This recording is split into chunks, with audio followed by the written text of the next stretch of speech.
ಎನ್ನುವಂತಹ ಒಬ್ಬಳು ವೇಶ್ಯೆ ಇಂಥ ವಿದೇಹನಗರದಲ್ಲಿ ಇದ್ಲು. ಅವಳಿಂದ ನಾನು ಏನನ್ನ ಕಲಿತೆ ಅಂದ್ರೆ, ಅವಳು ವೇಶ್ಯಾಸ್ತ್ರೀ ಆದ್ದರಿಂದ ಅವಳ ಕೆಲಸವೇ ತನಗೆ ಬೇಕಾದಂತಹ ಹಣ ಇರುವಂತಹ ಸುಂದರನಾದಂತಹ ಪುರುಷ ತನ್ನನ್ನ ಬಯಸಿ ಬರಬೇಕು, ಆತನಿಂದ ತಾನು ಹಣವನ್ನ ಸಂಪಾದಿಸಬೇಕು ಎನ್ನುವುದು. ಹಾಗಾಗಿ ಅವಳು ತನ್ನನ್ನು ತಾನು ಚೆನ್ನಾಗಿ ಅಲಂಕರಿಸಿಕೊಂಡು ಸಾಯಂಕಾಲ ತನ್ನ ಮನೆಯ ಹೊರಬಾಗಿಲಿನಲ್ಲಿ ನಿಂತ್ಕೊತಿದ್ಲು. ಬಂದಂತಹ ವ್ಯಕ್ತಿಯನ್ನು ಸಂಕೇತ ಸ್ಥಾನಕ್ಕೆ ಕರ್ಕೊಂಡು ಹೋಗ್ತಿದ್ಲು. ಯಾರ್ಯಾರು ಹಣವಿರುವವರು ಅನ್ನೋದು ಅವರ ವೇಷಭೂಷಣದಿಂದಲೇ ಗೊತ್ತಾಗುತ್ತೆ. ಯಾಕೆಂದ್ರೆ ಆ ದಾರಿಯಲ್ಲಿ ಬರುವಂತವ್ರು ಹಾಗೆ ಅವರನ್ನ ತಮ್ಮನ್ನ ತಾವು ಹಾಗೆ ತೋರ್ಪಡ್ಕೊಡು. ಹಾಗಾಗಿ ಬಂದವರೆಲ್ಲರೂ ಸಹ ಶ್ರೀಮಂತರೇ ಆಗಿದ್ರು. ಅವಳ ಇಚ್ಛೆಯನ್ನು ಪೂರೈಸುವಂತಹ ಹಣವನ್ನು ಕೊಡುವಂತವರೇ ಆಗಿದ್ರು. ಆದ್ರೆ ಅವತ್ತೇನೋ ಅವಳು ಇವರೆಲ್ಲರಿಗಿಂತ ಇನ್ನೂ ಹೆಚ್ಚು ಹಣ ಕೊಡುವಂತಹ ಒಬ್ಬ ವ್ಯಕ್ತಿ ಬರ್ಬಹುದೇನೋ ಎನ್ನುವಂತಹ ಅಭಿಪ್ರಾಯವನ್ನು ಹೊಂದಿದ್ಲು. ಅದು ಒಳ್ಳೇದಕ್ಕೆ ಆಗುತ್ತೆ ಅನ್ನೋದು ಒಂದು ವಿಶೇಷ ಕೆಲವಲ್ಲ. ಹಾಗೆ ದುರಾಸೆ ಬಂತು. ರಾತ್ರಿ ಆಯ್ತು, ಎದ್ದುಗೆಟ್ಲು. ಆದ್ರೂ ಸಹ ಮಧ್ಯರಾತ್ರಿವರೆಗೆ ಹಾಗೆ ಇದ್ಲು. ಹಣದ ಆಸೆ ಆಗಿರೋದ್ರಿಂದ ಅವಳಿಗೆ ಒಳಗೆ ಹೊರಗೆ ಓಡಾಡ್ತಾ ಇದ್ದಾಳೆ, ಅಂದ್ರೆ ಸ್ಥಿಮಿತ ಇಲ್ಲ.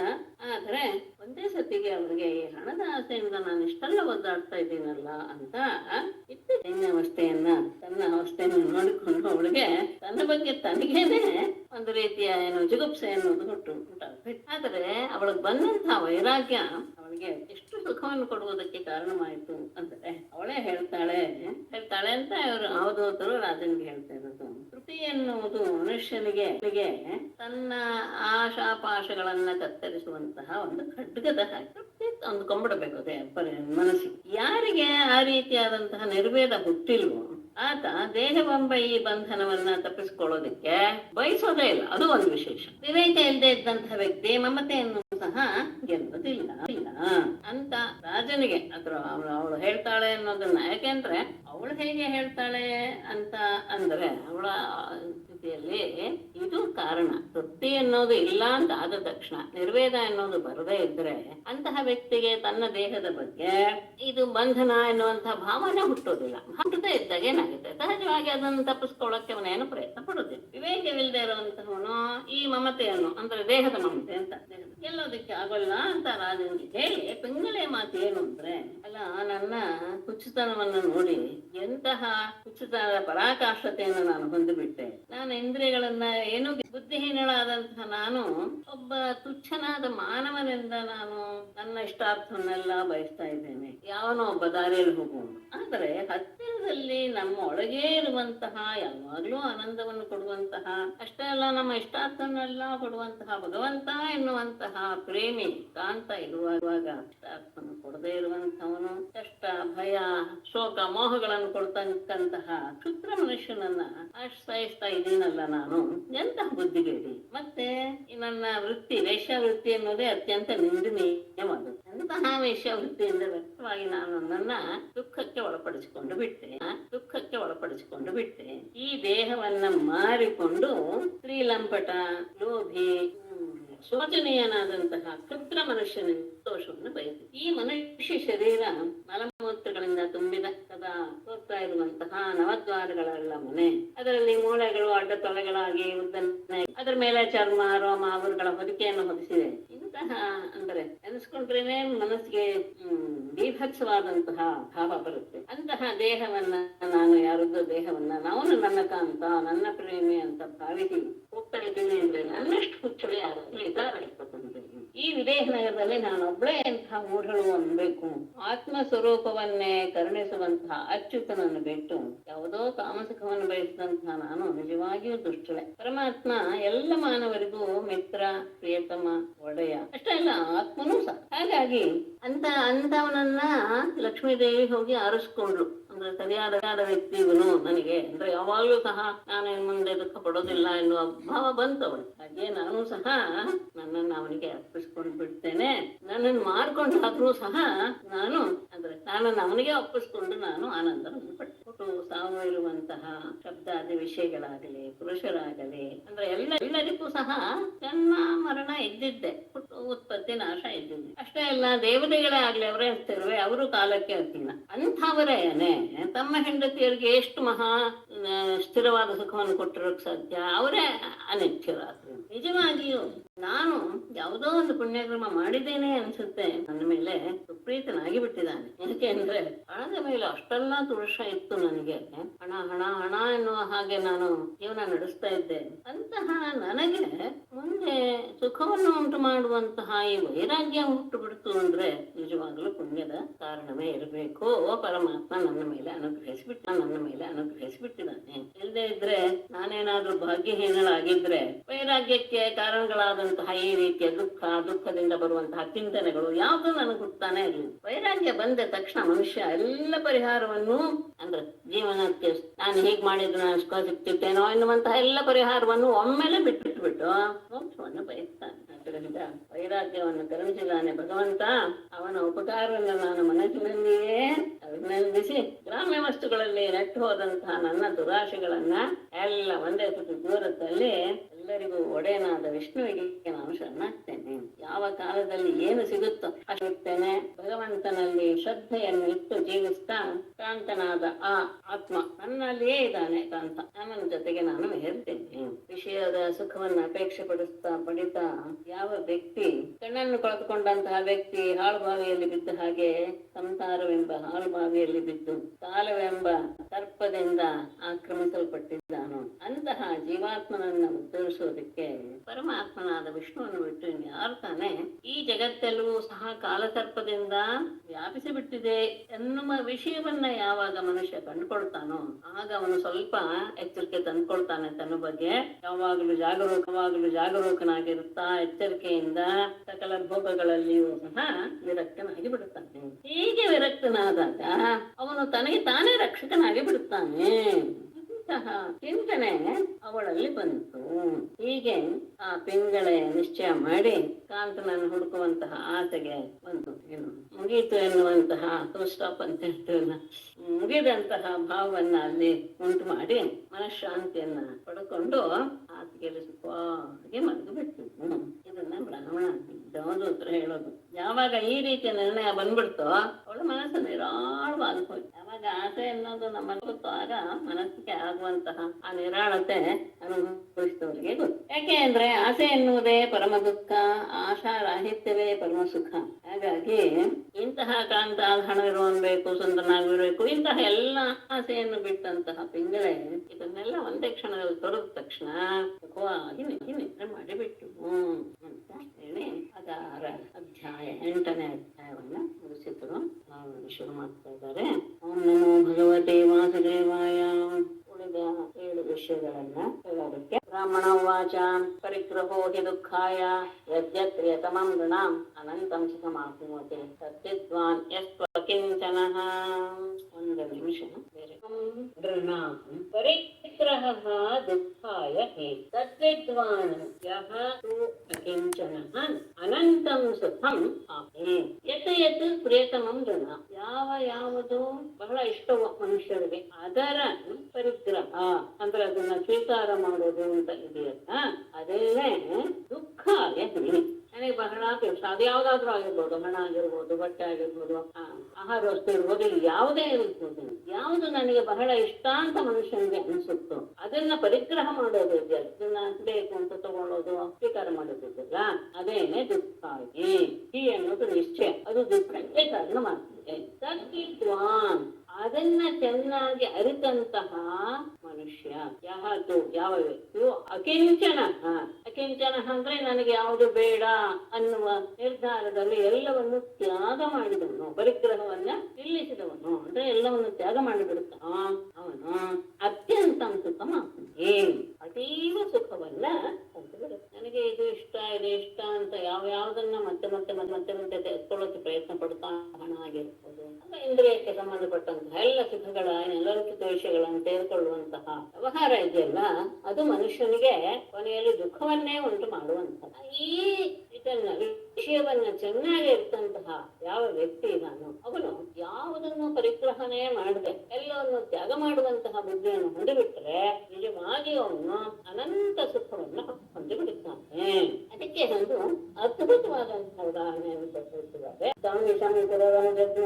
ಬಲಿನೋಯೇ ನಿರಾಂಶಾಹ ತದಾಂಶಂ ಪರಿತ್ಯಜ್ಯ ಸಸುಖಂ ಸಮವಿಂದತ ಸಾಮಿಷಂ ಪುರರಂ ನಿರಾಮಿಷಾಃ ಯೇ ಬಲಿನಃ ಜಗ್ಮುಃ ತದಾ ಸಹ ಆಮಿಷಂ ಪರಿತ್ಯಜ್ಯ ಸುಖಂ ಸಮವಿಂದತ.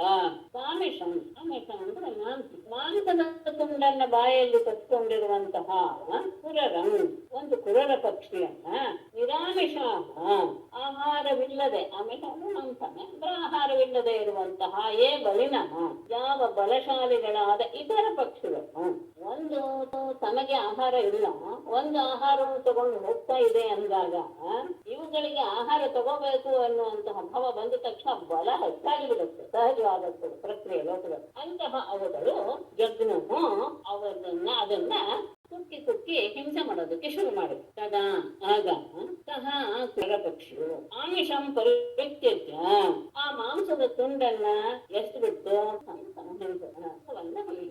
ಅದ್ರ ಹಿಂದೆನೇ ಬರ್ತಾ ಇದೆ, ಹಿಂಸೆಯನ್ನು ಮಾಡ್ತಾನೆ ಇದೆ. ಅದಕ್ಕೆ ಗೊತ್ತಾಗ್ಲಿಲ್ಲ ಏನು ಅಂತ.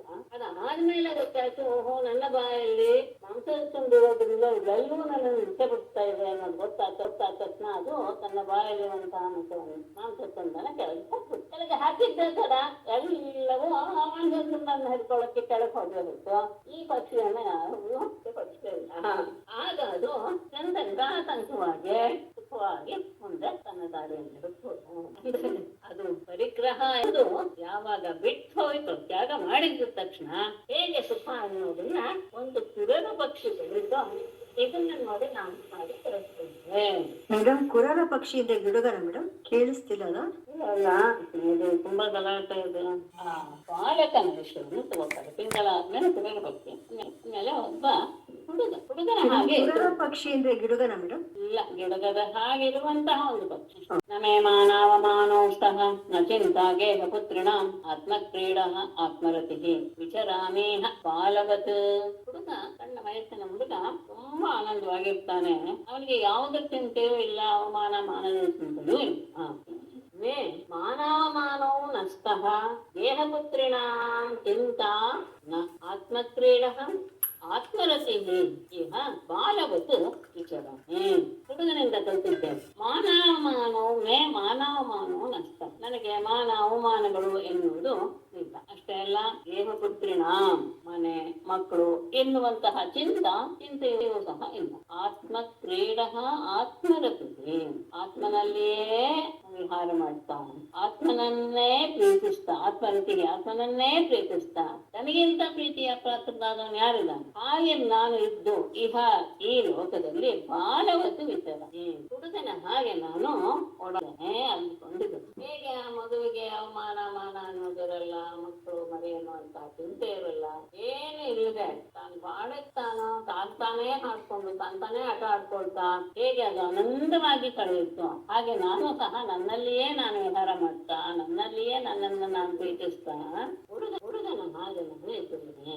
ಯಾಕೆ ಅಂದ್ರೆ ಇಂಥವರು ಅಲ್ಲ, ಅವನು ಸಣ್ಣವನು, ಹುಡುಗ ಅವನ ಅಜ್ಞ ಅಲ್ವೇ, ನೀನು ಸರ್ವಜ್ಞ ಆಗಿದೆಯಾ, ನಿಮ್ಮಿಬ್ಬರಲ್ಲಿ ಹೇಗೆ ಸಾದೃಶ್ಯ ಅನ್ನಂದ್ರೆ ಅದು ಸರಿನೇ. ಏನೋ ಗೊತ್ತಿದ್ದೇ ಇದ್ದವರು, ತುಂಬಾ ಗೊತ್ತಿಲ್ಲದೆ ಇದ್ದವರು ಬಹಳ ಸುಲಭವಾಗಿ ಅವರು ಇದರಲ್ಲಿ ಶಿಕ್ಷಣವನ್ನು ಪಡೆದುಕೊಂಡು ಬಿಡ್ತಾರೆ. ಈ ಅರ್ಧಂಬರ್ಧದವರು ಅವಾಗಲೂ ಸ್ವಲ್ಪ ಸಮಸ್ಯೆ. ಇದನ್ನ ನಾನೊಂಬತ್ತು ಬೇರೆ ವಿಷಯವನ್ನು ಹೇಳಿ ಅದನ್ನೇ ಅದು ಹೇಳ್ತಾರೆ. ವಾವೇವ ಚಿಂತೆಯಾ ಮುಕ್ತೌ ಪರಮಾನಂದ ಆಪ್ಲುತೌ ಯೋಗ್ಧೋ ಜಡೋ ಬಾಲಃ ಯೋ ಗುಣೇಭ್ಯಃ ಪರಂಗತಃ.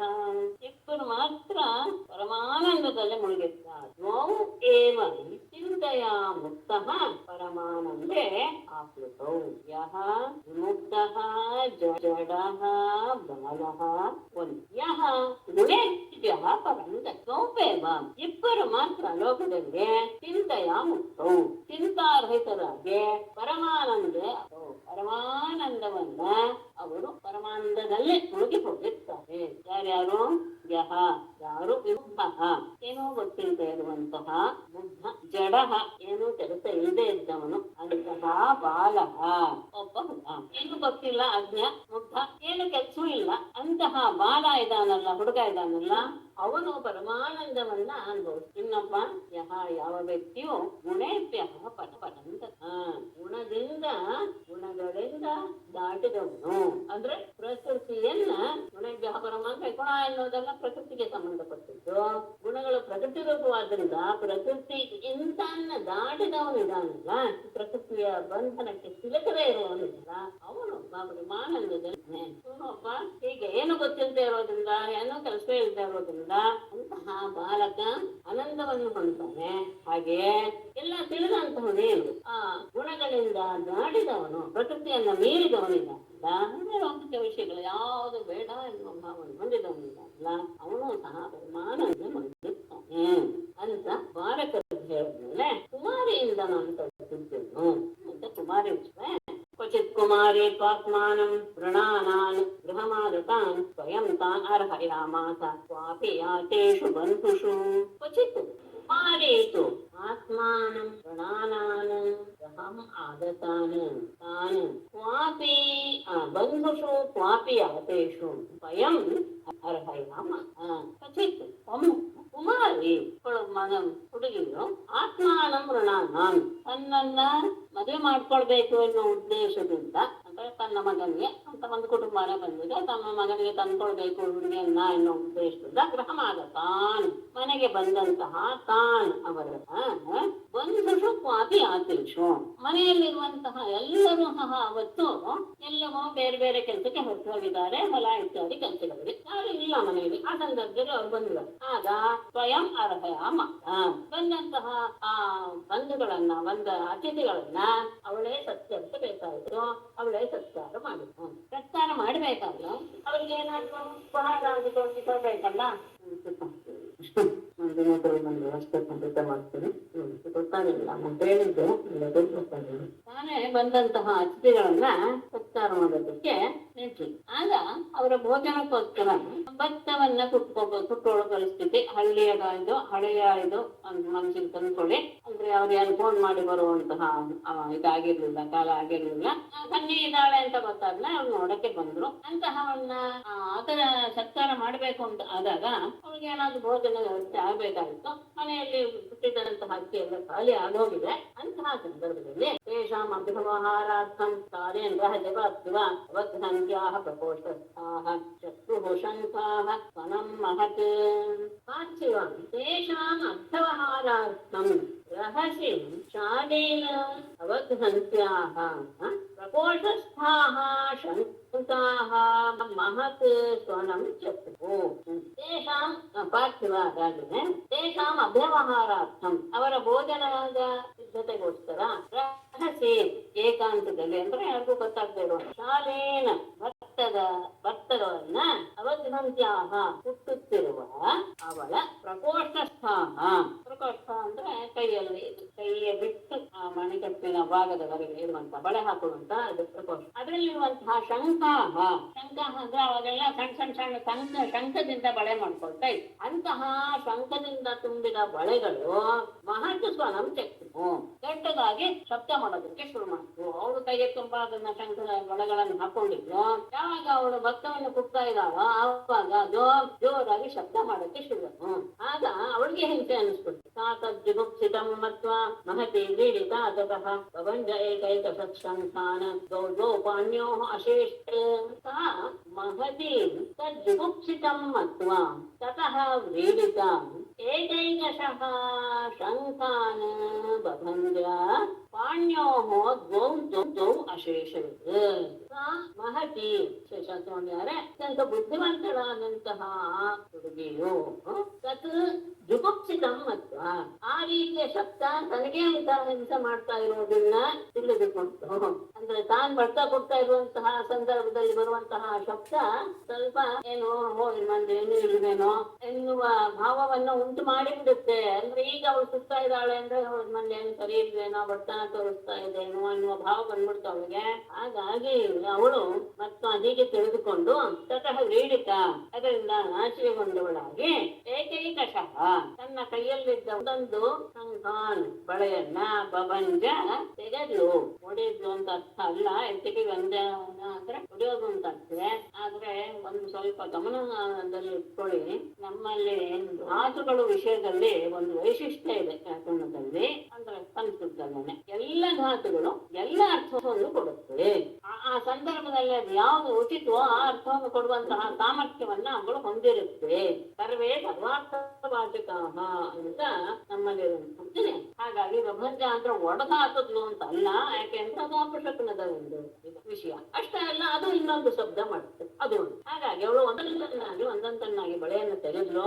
ಪಾಣ್ಯೋಹ ಎರಡು ಕೈಗಳಲ್ಲಿಯೋ ದ್ವೌ ಅಶೇಷ ಎರಡೆರಡೇ ಬಳೆಗಳನ್ನ ಉಳಿಸ್ಕೊಂಡು ತನ್ನ ಈ ಶಬ್ದ ಬಳೆಗಳ ಶಬ್ದ ತನ್ನ ಬಡತನವನ್ನು ತೋರಿಸ್ಬಿಡುತ್ತೆ ಅವರಿಗೆ ಎನ್ನುವಂತಹ ಭಾವ ಬಂತು ಅವಳಿಗೆ. ಸ್ವಲ್ಪ ಬುದ್ಧಿವಂತ ಆಗಿದ್ಲು ಅವಳು. ಹಾಗಾಗಿ ಅದರಿಂದ ಅವಳ ಮನಸ್ಸಿಗೆ ಸ್ವಲ್ಪ ಜಿಗುಪ್ಸೆ ಆಯ್ತು, ಹಿಂಸೆನೂ ಆಯ್ತು, ನಾಚಿಕೆ ಆಯ್ತು. ಹಾಗಾಗಿ ಅವಳು ಕೈಯಲ್ಲಿರುವಂತಹ ಅನೇಕ ಬಳೆಗಳಿದ್ದಲ್ಲ ಎಲ್ಲವನ್ನು ಎರಡು ಕೈಗಳಲ್ಲಿ ಎಲ್ಲವನ್ನು ತೆಗೆದು ಎರಡೆರಡೇ ಉಳಿಯೋ ಹಾಗೆ ಮಾಡ್ಕೊಂಡು ಅದಾದ ಉಭಯೋರಪ್ಯಭೂದ್ಘೋಷಃ ತವಜ್ಞಂತ್ಯಾತ್ಮ ಸಂಕಯೋಃ ತತ್ರಾಪಿ ಏಕಂ ನಿರಭಿದತ್ ಏತಸ್ಮಾತ್ ನಾಭವಧ್ವನಿಃ ಅವಘ್ನಂತ್ಯಾಃ ಉಭಯೋಃ ಸಂಕಯೋಃ ಘೋಷಃ ಅಭೂತ್ ತತ್ರಾಪಿ ಏಕಂ ನಿರಭಿದತ್ ಏಕಸ್ಮಾತ್ ಧ್ವನಿಃ ನ ಅಭವತ್.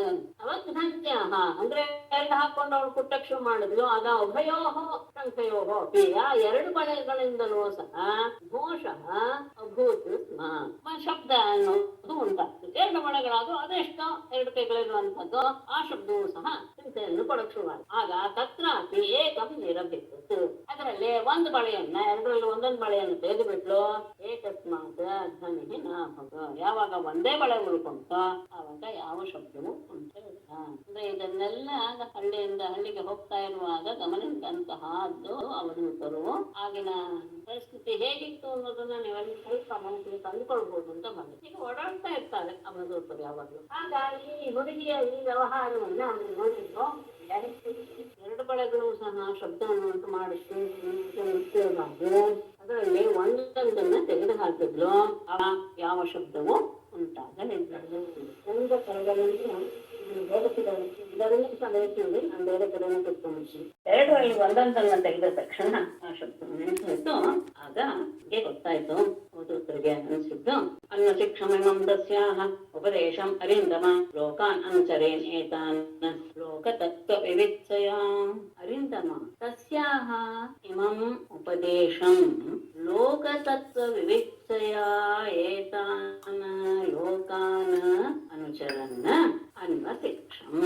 ಅರಿಂದಮ ರಾಜನೇ ತಸ್ಯಾಹ ಇಮಂ ಉಪದೇಶಂ, ಅವಳಿಂದ ಈ ಉಪದೇಶವನ್ನ ನಾನು ಲೋಕತತ್ವ ವಿವಿತ್ಸಯ, ಲೋಕದ ಸ್ಥಿತಿಯನ್ನ ತಿಳಿಯಬೇಕು ಎನ್ನುವ ಉದ್ದೇಶದಿಂದ ಏತಾನ್ ಲೋಕಾನ್ ಅಂತನ್, ಈ ಎಲ್ಲ ಲೋಕದ ಜನರ ಮಧ್ಯದಲ್ಲಿ ಸಂಚಾರ ಮಾಡ್ತಾ ಮಾಡ್ತಾ ನಾನು ಅನ್ವಶಿಕ್ಷಂ ತೆಗೆದುಕೊಂಡೆ. ಲೋಕದ ಸ್ಥಿತಿ ಹೇಗಿದೆ ಅನ್ನೋದನ್ನ ಜನರ ನಡುವೆನೆ ತಿಳ್ಕೊಳ್ಬೇಕು. ಹಾಗಾಗಿ ಓಡಾಡ್ತಾ ಇದ್ದಂತಹ ನಾನು ಈ ಕುಮಾರಿಯಿಂದ ಈ ಉಪದೇಶವನ್ನ ನಾನು ಪಡೆದುಕೊಂಡೆ. ಏನಂತ? ವಾಸೇ ಬಹೂನಾಂ ಕಲಹ ವಾರ್ತಾ ದ್ವಯೋರಪಿ ಏಕ ಏವ ಚರೇತ್ ತಸ್ಮಾತ್ ಕುಮಾರ್ಯಾ ಇವ ಕಂಕಣಃ. ಕಂಕಣ ಬಹೂನಾಂ ವಾಸೇ ಕಲಹ ಭವೇತ್ ದ್ವಯೋಃ ಅಪಿ ವಾರ್ತಾ ಭವೇತ್ ಏಕಃ ಏವ ಚರೇತ್ ಕುಮಾರ್ಯಾಃ ಕಂಕಣಃ. ಏನ್ ಕಲ್ತ್ಕೊಂಡೆ ಅವಳಿಂದ ಅಂದ್ರೆ ಬಹೂನಾಂ ವಾಸೆ, ಅನೇಕ ಜನರ ಜೊತೆ ವಾಸ ಮಾಡ್ತಾ ಇರುವ ಸಂದರ್ಭದಲ್ಲಿ ಕಲಹ ಭವೇತ್, ಜಗಳ ಅನ್ನೋ ಕುತ್ಕೊಂಡೆ ಮುಟ್ಕೊಳ್ಳುತ್ತೆ ಅಭಿಪ್ರಾಯ ಭೇದದಿಂದ. ಅಷ್ಟೇ ಅಲ್ಲ ಇಬ್ಬರಿದ್ರೆ ಆಗ್ಬೋದಲ್ಲ ಅಂದ್ರೆ ಇಲ್ಲ, ದ್ವಯೋಃ ಅಪಿ ವಾರ್ತಾ ಭವೇತ್. ಇಬ್ಬರಿದ್ದಾಗಲೂ ಸಹ ಏನಾಗುತ್ತೆ, ಆ ರೀತಿಯ ಅಭಿಪ್ರಾಯ ಭೇದ ಬಂದು ಜಗಳ ಆಗುವಂತಹ ಸಾಧ್ಯತೆ ಇದೆ. ಹಾಗಾಗಿ ತಸ್ಮಾತ್, ಆದ್ದರಿಂದ ಏಕ ಏವ ಚಲೇತ್. ಹೇಗೆ ಅವಳೆಲ್ಲ ತೆಗೆದು ಒಂದೇ ಕಡೆಯಿಂದ ಇಟ್ಕೊಂಡ್ರು, ಹಾಗೆ ಒಬ್ಬನೇ ಓಡಾಡಬೇಕು, ಒಬ್ಬನೇ ವಾಸ ಮಾಡೋದೇ ಸರಿಯಾದ ರೀತಿ. ಹೇಗೆ ಕುಮಾರಿಯ ಕಂಕಣ, ಆ ಕುಮಾರಿಯ ಬಳೆಯ ಹಾಗೆ. ಹೇಗೆ ಎಲ್ಲವನ್ನ ತೆಗೆದು ಒಂದೇ ಉಟ್ಕೊಂಡಾಗ ಯಾವ ಆತಂಕವೂ ಇಲ್ಲದ ನಿರಾತಂಕವಾಗಿ ಕರ್ತನನ್ನ ಕೊಟ್ಟು ಎಲ್ರಿಗೂ ಬಂದಂತವನ್ನ ಸತ್ಕಾರ ಮಾಡಿದ್ನು, ಅವಾಗ ಏನೂ ತೊಂದರೆ ಆಗ್ಲಿಲ್ಲ. ಇದನ್ನು ನೋಡಿ ಅನ್ನಿಸ್ತು, ಓಹೋ, ತುಂಬಾ ಜನ ವಾಸ ಮಾಡ್ತಾ ಇದ್ದಾಗ, ಜೊತೆ ಒಟ್ಟಿಗೆ ಇದ್ದಾಗ ಕಲಹ ಬರುತ್ತೆ. ಇಬ್ಬರಿದ್ರೆ ಪರವಾಗಿಲ್ವಾ ಅಂದ್ರೆ ಇಲ್ಲ, ಅವರಲ್ಲೂ ಸಹ ಏನಾದ್ರೂ ಭಿನ್ನಾಭಿಪ್ರಾಯ ಬರೋ ಸಾಧ್ಯತೆ ಇದೆ. ಒಬ್ಬರೇ ಓಡಾಡಬೇಕು. ಇದು ನನಗೆ ಆ ಕುಮಾರಿಯ ನನಗೆ ಉಪದೇಶ. ಗಮನಿಸಿ, ತುಂಬಾ ಸತಿಗೆ ಇದಾಗುತ್ತೆ. ತುಂಬಾ ಜನ ಇದ್ದಾಗ ಅಭಿಪ್ರಾಯ ಭೇದ ಬರುತ್ತೆ. ಅಷ್ಟೇ ಇಲ್ಲ, ಇಬ್ಬರಿದ್ದಾಗಲೂ ಸಹ ವ್ಯರ್ಥವಾಗಿಯೇ ನಾವು ಕಾಲವನ್ನ ಕಳೆದು ಬಿಡ್ತೇವೆ, ಬೇಡದೇ ಇರೋ ವಿಷಯವನ್ನೇ ಮಾತಾಡ್ತೇವೆ. ಹಾಗಾಗಿ ಒಬ್ಬರೇ ಇದ್ದಾಗ ಮನಸ್ಸು ನಮಗೆ ಬೇಕಾದದ್ದನ್ನ ಯೋಚನೆ ಮಾಡ್ತಾ ಉತ್ತಮ ಸ್ಥಿತಿಗೆ ತೆಗೆದುಕೊಂಡು ಹೋಗೋಕೆ ಸಾಧ್ಯ ಇರುತ್ತೆ. ಏಕಾಂತದ ಇದೆಯಲ್ಲ, ಸ್ಥಿತಿ ಅತ್ಯಂತ ರಮಣೀಯ ಮತ್ತು ಉತ್ತಮನೂ ಆದ್ಮೇಲೆ ಮುಂದಿಂದು ಮನಸ್ಸಿನ ನಿಗ್ರಹ ಹೇಗೆ ಅನ್ನೋದನ್ನ ಒಬ್ಬ ವ್ಯಾಸನಿಂದ ನಾನು ಕಲಿತೆ ಅನ್ನೋದನ್ನ ಅದ್ಭುತವಾಗಿ ತಗೊಂಡಿದ್ದಾರೆ. ಇಲ್ಲಿ ಪೀಠ ಕೊಡ್ತಾರೆ ಶ್ರೀಧರೆಯರು. ಚಿತ್ತೈಕಾಗ್ರತಾ ದ್ವೈತ ಅಸ್ಫೂರ್ತಿ ಲಕ್ಷಣ ಸಮಾಧಿ ಹೇತು ಶರಕಾರ ಶಿಕ್ಷಿತ ಇತ್ಯಾಹ. ಮನಸ್ಸಿನ ಏಕಾಗ್ರತೆ ಅಂದ್ರೆ ಏನರ್ಥ, ಇನ್ನೊಂದು ಇಲ್ಲ ಎನ್ನುವ ವಿಶೇಷವಾಗಿ ಹೇಳ್ತಾರೆ. ಇದು ಸಂಪ್ರಜ್ಞಾತ ಸಂಧಿ ಎನ್ನುವುದು ಉಂಟಾಗುತ್ತೆ, ಅದನ್ನ ಹೇಳಿದ್ದಾರೆ. ಇಂತಹ ಶಾಂತ ಸ್ಥಿತಿಯನ್ನ ಒಬ್ಬ ವ್ಯಾಸನಿಂದ ನಾನು ಕಲಿತೆ. ಮನೆ ತತ್ರ ಸಂಯುಜ್ಯಾತ್ ಜಿತಶ್ವಾಸೋ ಜಿತಾಸನಃ ವೈರಾಗ್ಯಾಭ್ಯಾಸ ಯೋಗೇನ ಕ್ರಿಯಮಾಣಂ ಅತಂದ್ರಿತಃ. ಜಿತಾಸನಃ ಜಿತಶ್ವಾಸಃ ವೈರಾಗ್ಯಾಭ್ಯಾಸ ಯೋಗೇನ ಕ್ರಿಯಮಾಣಂ ಅತಂದ್ರಿತಃ ಮನಃ ಏಕತ್ರ ಸಂಯುಜ್ಯಾತ್. ಆಸನವನ್ನ ಬೇಕು. ಆಸನ ಅಂದ್ರೆ ಸುಖಮಾಸನತ್ತೆ ಅಂದ್ರೆ ಯಾವ ಆಸನದಲ್ಲಿ ಕುಳಿತರೆ ನಮಗೆ ಎಷ್ಟೊತ್ತಾದರೂ ನಾವು ಅದೇ ರೀತಿಯಲ್ಲಿ ಕುಳಿತಿರ್ಬೋದು ಎನ್ನುವಂತಹ ಭಾವ ಉಂಟಾಗುತ್ತದೆ, ಅದು ನಿಜವಾದ ಆಸನ.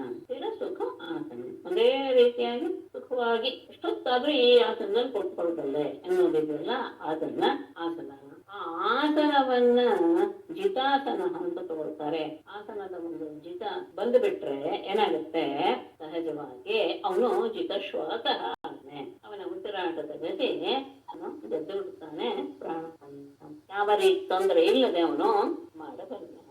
ಪ್ರಾಣಾಯಾಮದಿಂದ ಶ್ವಾಸವನ್ನು ಜಯಿಸಬಹುದು. ಅಂದ್ರೆ ಯಾವುದೇ ಆಲಸ್ಯ ಇಲ್ಲದೆ ಆಸನವನ್ನು ಜಯಿಸಿಬಿಟ್ಟಾಗ, ಶ್ವಾಸವನ್ನ ಪ್ರಾಣಾಯಾಮದಿಂದ ಗೆದ್ದಾಗ ವೈರಾಗ್ಯ ಅಭ್ಯಾಸ ಯೋಗೇನ, ವೈರಾಗ್ಯದಿಂದಲೂ ಅಭ್ಯಾಸದಿಂದಲೂ ತುಂಬಾ ಮುಖ್ಯ. ಅವುಗಳ ಎರಡರ ಸಂಪರ್ಕವೇ ಆಗ್ಬೇಕು. ಮೊದಲು ಎಲ್ಲದರ ಬಗ್ಗೆ ನಮಗೆ ವಿರಾಗ ಬರಬೇಕು.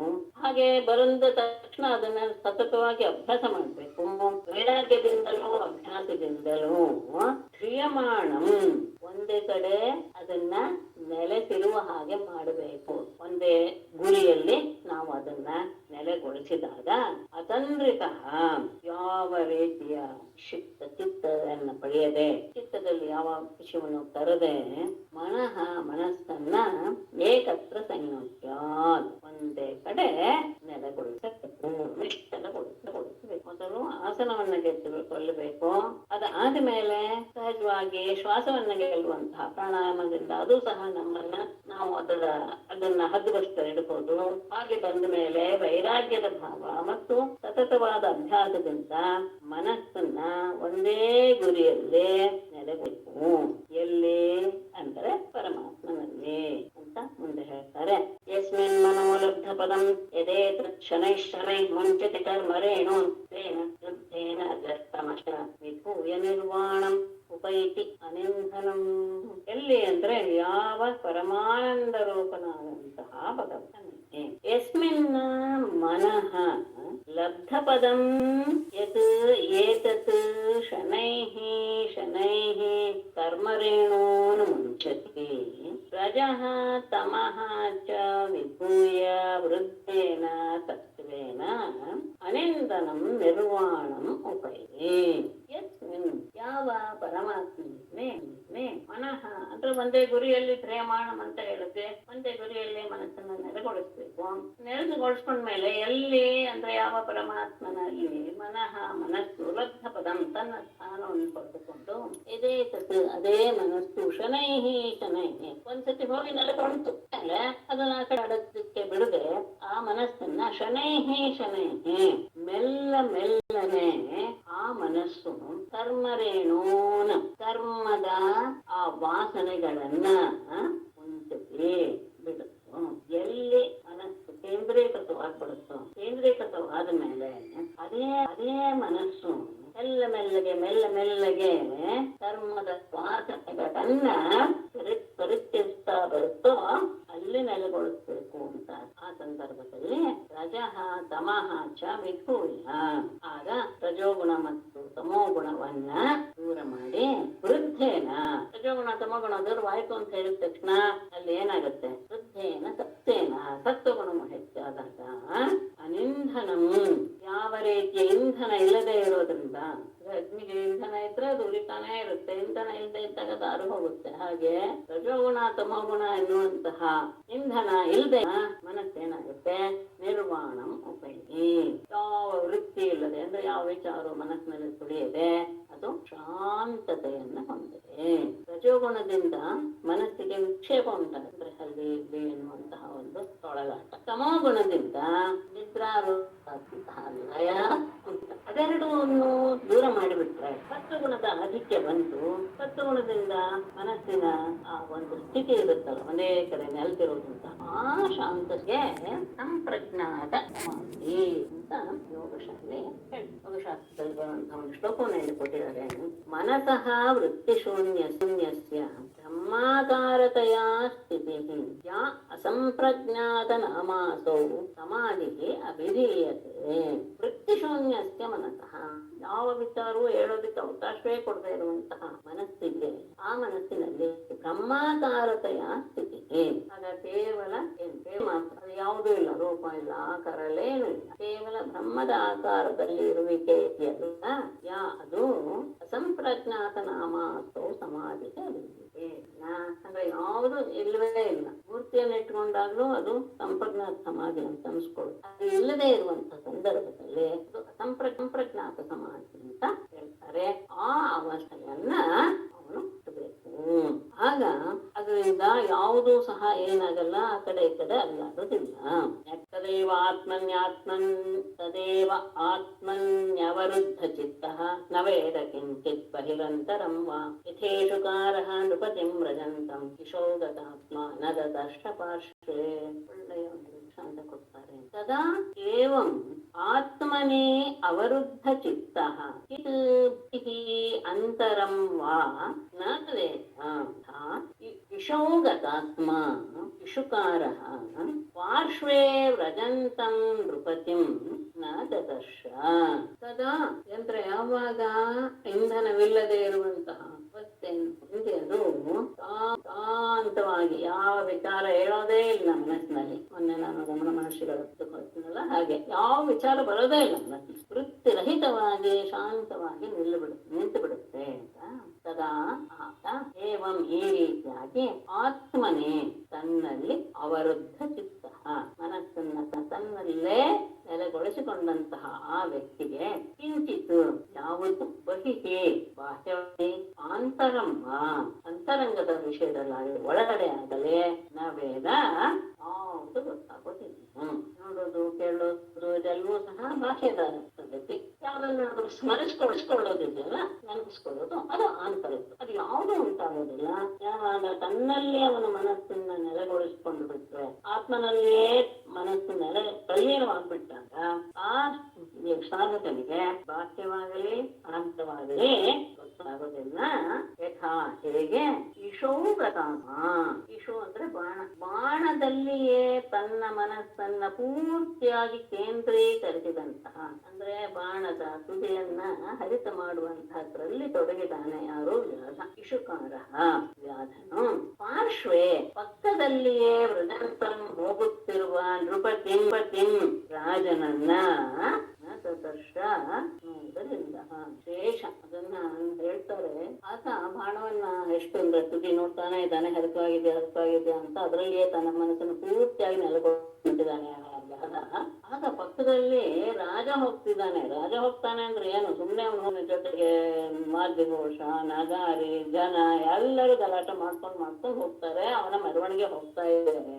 ಪಕ್ಕದಲ್ಲಿಯೇ ಹೋಗ್ತಾ ಇದ್ದು ಸಹ ಅವನಿಗೆ ನೋಡ್ಲು ಇಲ್ಲ, ಅವನಿಗೆ ಗೊತ್ತೇ ಆಗಲಿಲ್ಲ. ಆಗ ಅವಧೂತ ಅಲ್ಲಿ ಒಂದು ಹೇಳೋದು ಉಂಟು ಬೇರೆ ಕಡೆ. ಅವಧೂತ ಹೋಗಿ ಹೇಳ್ತಾನಂತೆ, ಇವನು ಯಾವ ರಾಜನ ಪರಿಸ್ಥಾನ ಹೋದ್ನಲ್ಲ ಅಂತ ಕೇಳ್ತಾರೆ. ಅವ್ನು ಮಾಡ್ತಾ ಇದ್ದಾಗಲೇ. ಆಗ್ಲೂ ಸಹ ಆತ ತಿರುಗಿ ನೋಡೋದಿಲ್ಲ. ಆಯ್ತು ನನ್ನ ಅವಧೂತರನ್ನ ನೋಡೋದಿಲ್ಲ ಮನುಷ್ಯ. ಅವನು ತನ್ನ ಕೆಲಸ ಎಲ್ಲ ಮುಗಿದ ಮೇಲೆ ಅವನು ಹಿಂತಿರುಗಿ ನೋಡ್ತಾನೆ, ಇಲ್ಲಿದ್ದಾನೆ. ಅವ್ನು ಮತ್ತೆ ಕೇಳ್ತಾನೆ, ಅದೇ ಈಗ ಇನ್ನು ರಾಜ ಹೋದ್ನಲ್ಲ, ಯಾಕಲ್ಲ, ಯಾರವನು, ಯಾವ ದೇಶದ ಅಂದ್ರೆ ಸುಮ್ಮನೆ ತಿಳ್ಕೊಂಡು ಬಂದ, ಅವ್ರಿಗೇನು ಗೊತ್ತಿಲ್ಲ. ಆಗ ಅವ್ನು ಹೇಳ್ತಾನೆ, ಹೌದಾ ರಾಜ ಹೋದ್ನ, ಹೇಗೆ, ಯಾವಾಗ ಅಂತ ಕೇಳ್ತಾನೆ.